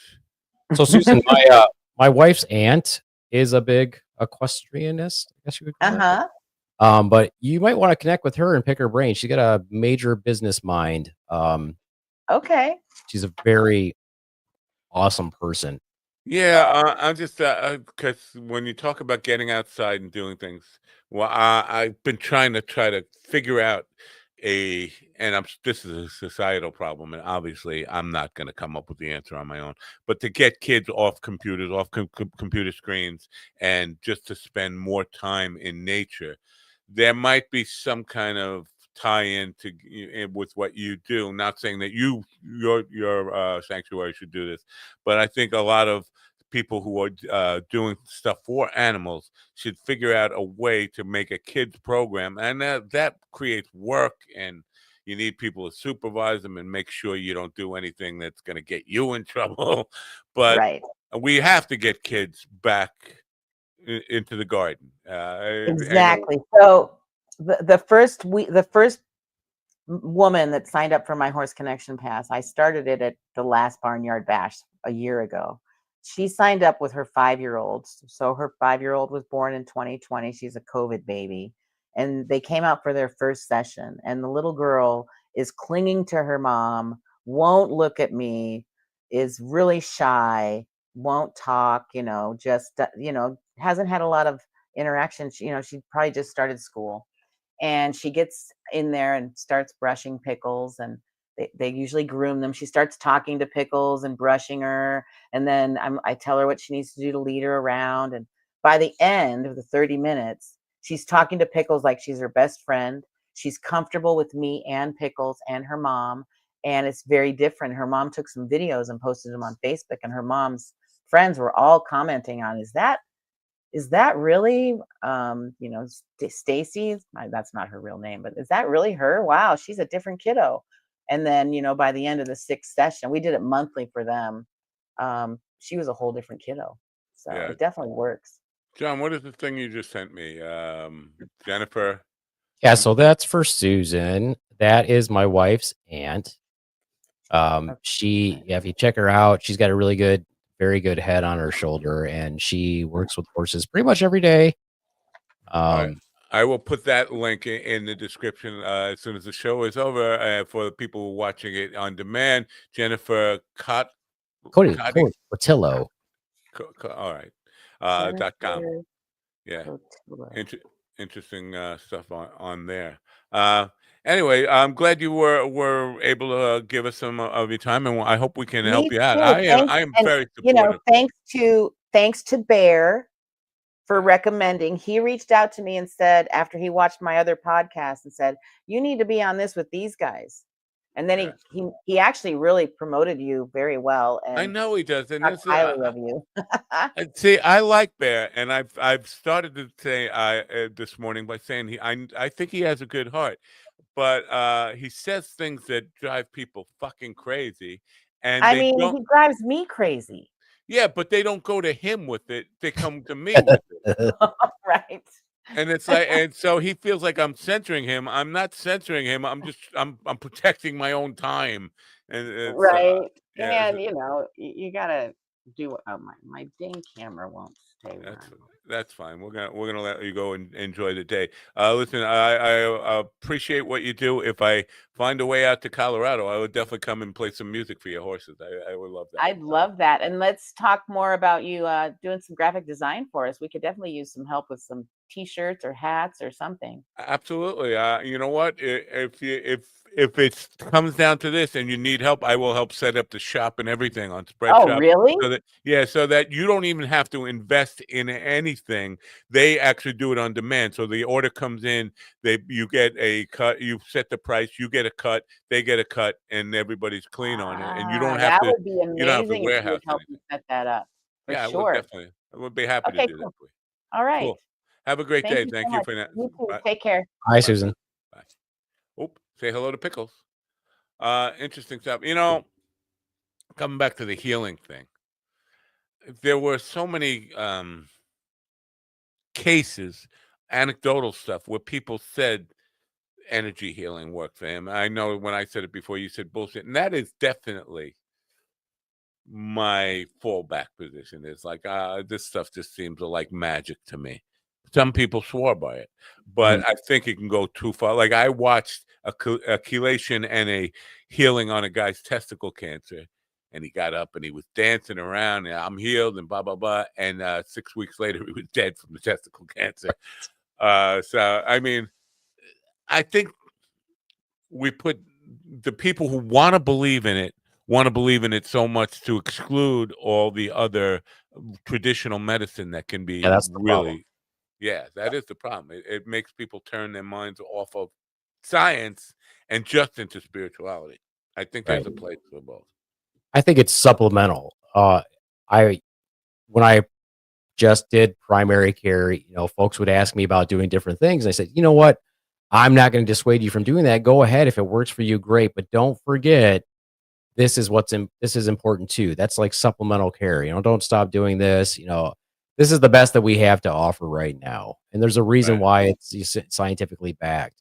I worked with a group of folks where they wanted to do what we call functional medicine, where they had a medical provider, which was me, and then the others were chiropractors, and they had all this other stuff that they did that, first of all, so a lot of the stuff that chiropractors do, and I'm sure I'm going to get some hate on this, but they weren't trained on that stuff anyway. They're like, oh, I'm going to go take a course on this to earn extra money. And there's lots of people out there who are like, oh, who's going to do this? Chiropractors. Let's market it to chiropractors because they don't make that much money per case. That's why they see like 60 people a day. Right. So they're just doing all this other stuff. And then they're saying to their patients, oh, you should do this. I researched this. Research is a tricky word. If you put your description on a website that says they spent this many years researching this, that doesn't mean they worked at a research institute. That doesn't mean they did any science. That means they read stuff, they took a course, whatever. Okay. I can research stuff too. That doesn't mean I am a researcher. I was on a research team. I did anything as, an investigative scientist. Yeah. So that's why it bothers me when people will go and get this stuff done and then it doesn't work. And then they come to the people who provide medical care and they're like, well, this didn't, my chiropractor said this. I'm like, okay, then why are you here? If you fully believe, and then when you give them the treatment and they get better, they don't seem to be as receptive. Still, they don't seem to be receptive to medical care until the chiropractor shit doesn't work or the healer stuff doesn't work. Yeah. Like, yes, do I think that that's all important? But the thing is, a lot of the stuff that these different healers promote or that they say that they're doing, nurses have been doing that since there were nurses. Yeah. So I'm like, okay, you're just stealing from nurses who have actually done research papers on healing touch and all those things, because that's what our PhDs are. Our PhDs in nursing are researchers. Right. That's why we have different categories. We've got nurse educators, nurse researchers, which are the PhDs, and then My God, you're touching on something here that is one of my pet peeves. Because one of my other careers, and I've had many careers, people, oh, how many fucking jobs have you had? I was a research specialist for a medical school where we trained interns and residents. It was a facility, a working hospital, but an educational hospital, part of SUNY Stony Brook Medical Center and the medical college there. And I was a research specialist, and I know what the job of research specialist is. And when I hear people on the do your own research, they mean go on Google and Google it. That is not research. I mean, you have to do a lot of lab work in research and do actual testing and us kind. It's not just kind of taking somebody's word for it who they're feeding you through the algorithm stuff they know you're going to agree with anyway, stuff that is suited to you. But that whole term, I'll do your own research. My God, is that blown out of fucking proportion? And it drives me crazy when I hear people say that. Yeah. And that goes whole back to that, or thing where we would mess with the residents and say, what one study did you read? Yeah. When I would do that, because I'm like, yeah, okay, you read one study, but I can find 5 other studies that refute what you're saying. Right. So what is the meta-analysis? What is the study of the study that is, objective, not biased in any way? And we'll tell you, okay, this is the details that we have, and this is the details that match up. And I will say in pathology, and I'm sure this is true across all medical disciplines, is every week, Monday mornings, we would have an hour meeting where peers would review research from each other and just discuss it. It's not just a fact of just going on a computer and saying, I read it, that's it, final. It was, this is what I'm finding in my research. This is the experiments we did or the analysis we did of a certain case.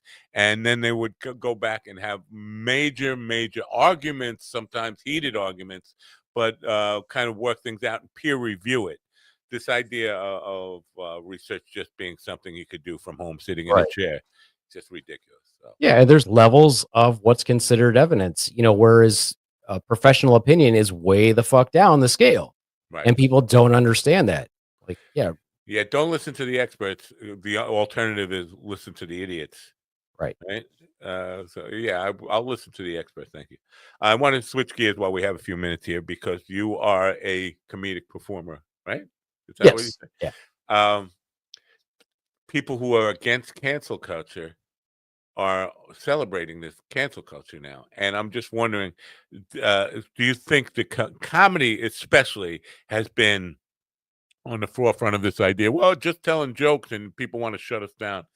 Now it's happening in a big way, and people are supportive of that. Do you think the bro podcasters, the bro comedians who have been cancel culture, anti-cancel culture warriors will now shift against the right wing that it seems to be pro-cancel culture at this point?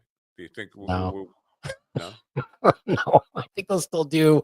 I think that they still have their audience. I saw a funny meme, the meme that said, I don't know if it's true or not, obviously, but it was saying that women are less likely to date a man if they listen to the Joe Rogan podcast. Wow. Yeah. No, I don't think they're going to change. I think they're going to do their own thing. But the problem I see with comedy in general is, and this doesn't have anything necessarily to do with shifting a political idea, is that if you're doing comedy that people don't relate to, I don't understand the point of doing that anyway. If your whole act, if you get up and do comedy and you're talking about, who the latest pop star is or whatever, and half your audience doesn't know what you're talking about, you're not relatable. The whole point of comedy, in my opinion, whether I'm right or wrong, is I'm going to do a subject, I'm going to do a joke on a subject that everybody can relate to. In other words, we all deal with death. We all deal with, paying too much for college or whatever. Something even that not everybody deals with. But if I'm going to do a joke about Kanye, one, why am I doing a joke about Kanye? But also 50% of the audience doesn't know what the fuck I'm talking about. Yeah. And I see that a lot. So I think you just have to take common themes that we deal with every day, put a new spin on it, and that's what you should joke about. Well, you are one of your favorite and one of my favorite comedians, Anthony Jeselnik, has made a point of calling out these guys who all they did was complain about cancel culture for years and years. Like, and like that became their stand-up is now just talking about how I'm being canceled. And I just whether you like Kimmel or not, again, I'm not a fan of who Jimmy Kimmel is now. 15 years ago, 20 years ago, when he was on Ben Stiller's Money, I thought he was funny. But even if you don't like a guy, you have to recognize that this is cancel culture. This is the thing you've been busting your hump about, and you made it your act now. It's not even funny. It's I'm a victim, a stand-up victim of cancel culture. Now you see it happening. Oh, you're not going to call it out. You don't think because they don't like Kimmel and they don't like the late night host, the whole late night format, they're just going to ignore it? No, I think they will. I mean, it depends on who it is. There's so many sellouts in the world in general that are just they're gonna kowtow to whatever happens to be popular, or whoever they feel like they can get the most out of. I think that's what's you're just gonna always see that. Yeah. There's going to be some people who are always going to stick to their guns. My opinion on quote cancel culture with the comedians, if they're getting canceled for saying stuff that's negative and hateful, it's not that you're being canceled; it's that you didn't evolve as a human being. Yeah.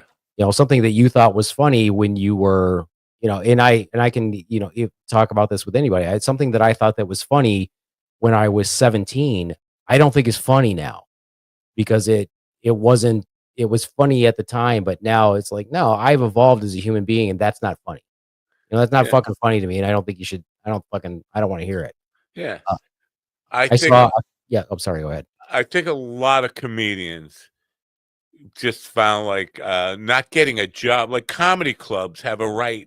If they're not selling tickets for you, nobody's coming out to the guys who they were like protesting a comedy club in Seattle because a bunch of comedians they had dates cut from them, and they were like, "That's the cancel culture." Like, not if the club is in the business of selling tickets and selling food, and if you're not putting people in the seats and they're seeing no advanced sales, it's not necessarily about what you're saying. It's about what you're not doing, and what you're not doing is putting people in the seats and helping my business succeed.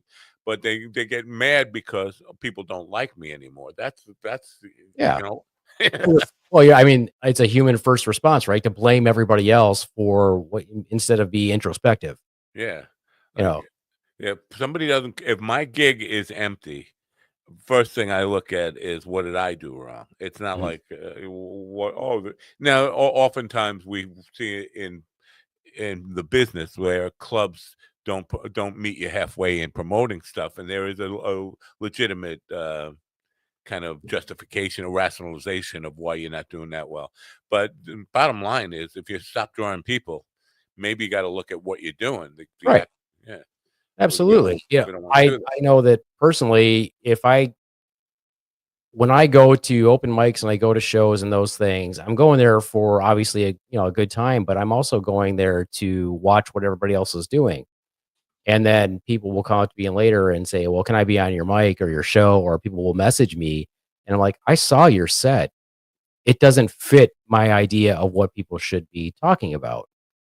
I saw one recently where the guy just literally bitched about how it was his job to teach his child to be a man and not show emotion and all this other stuff. And basically it was really misogynistic and bashing on women. And I'm like, you'll never do my mic. Yeah. You'll never do one of my shows because you don't fit what I think is an appropriate mindset for our time. Right. And so that's just not something that I think is appropriate. Now our I don't want to say mutual friend, our mutual punching bag, Stephen. Stephen would call you a gatekeeper on that. And that's okay. And he'll never do an. Fuck you, you fat Amish. Fucking you. All right. I'm sorry, Stephen. We love you. Steal some money for me.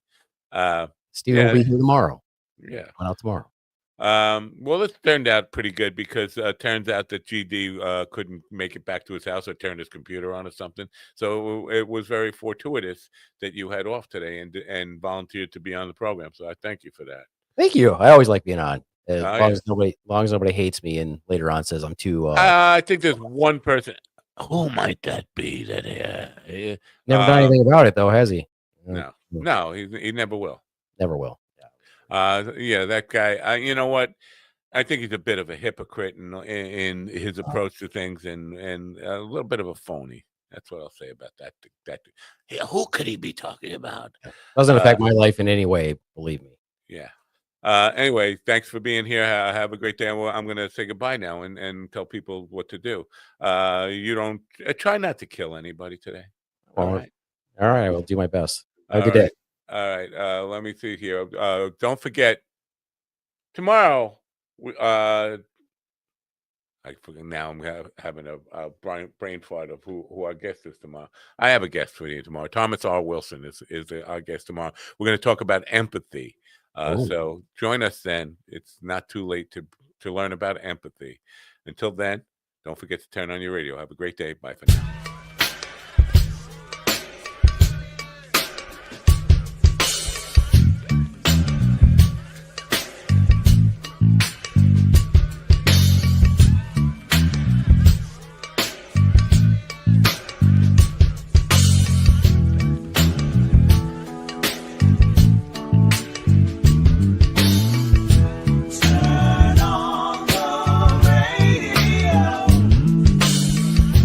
I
me, listen to me, listen to me now.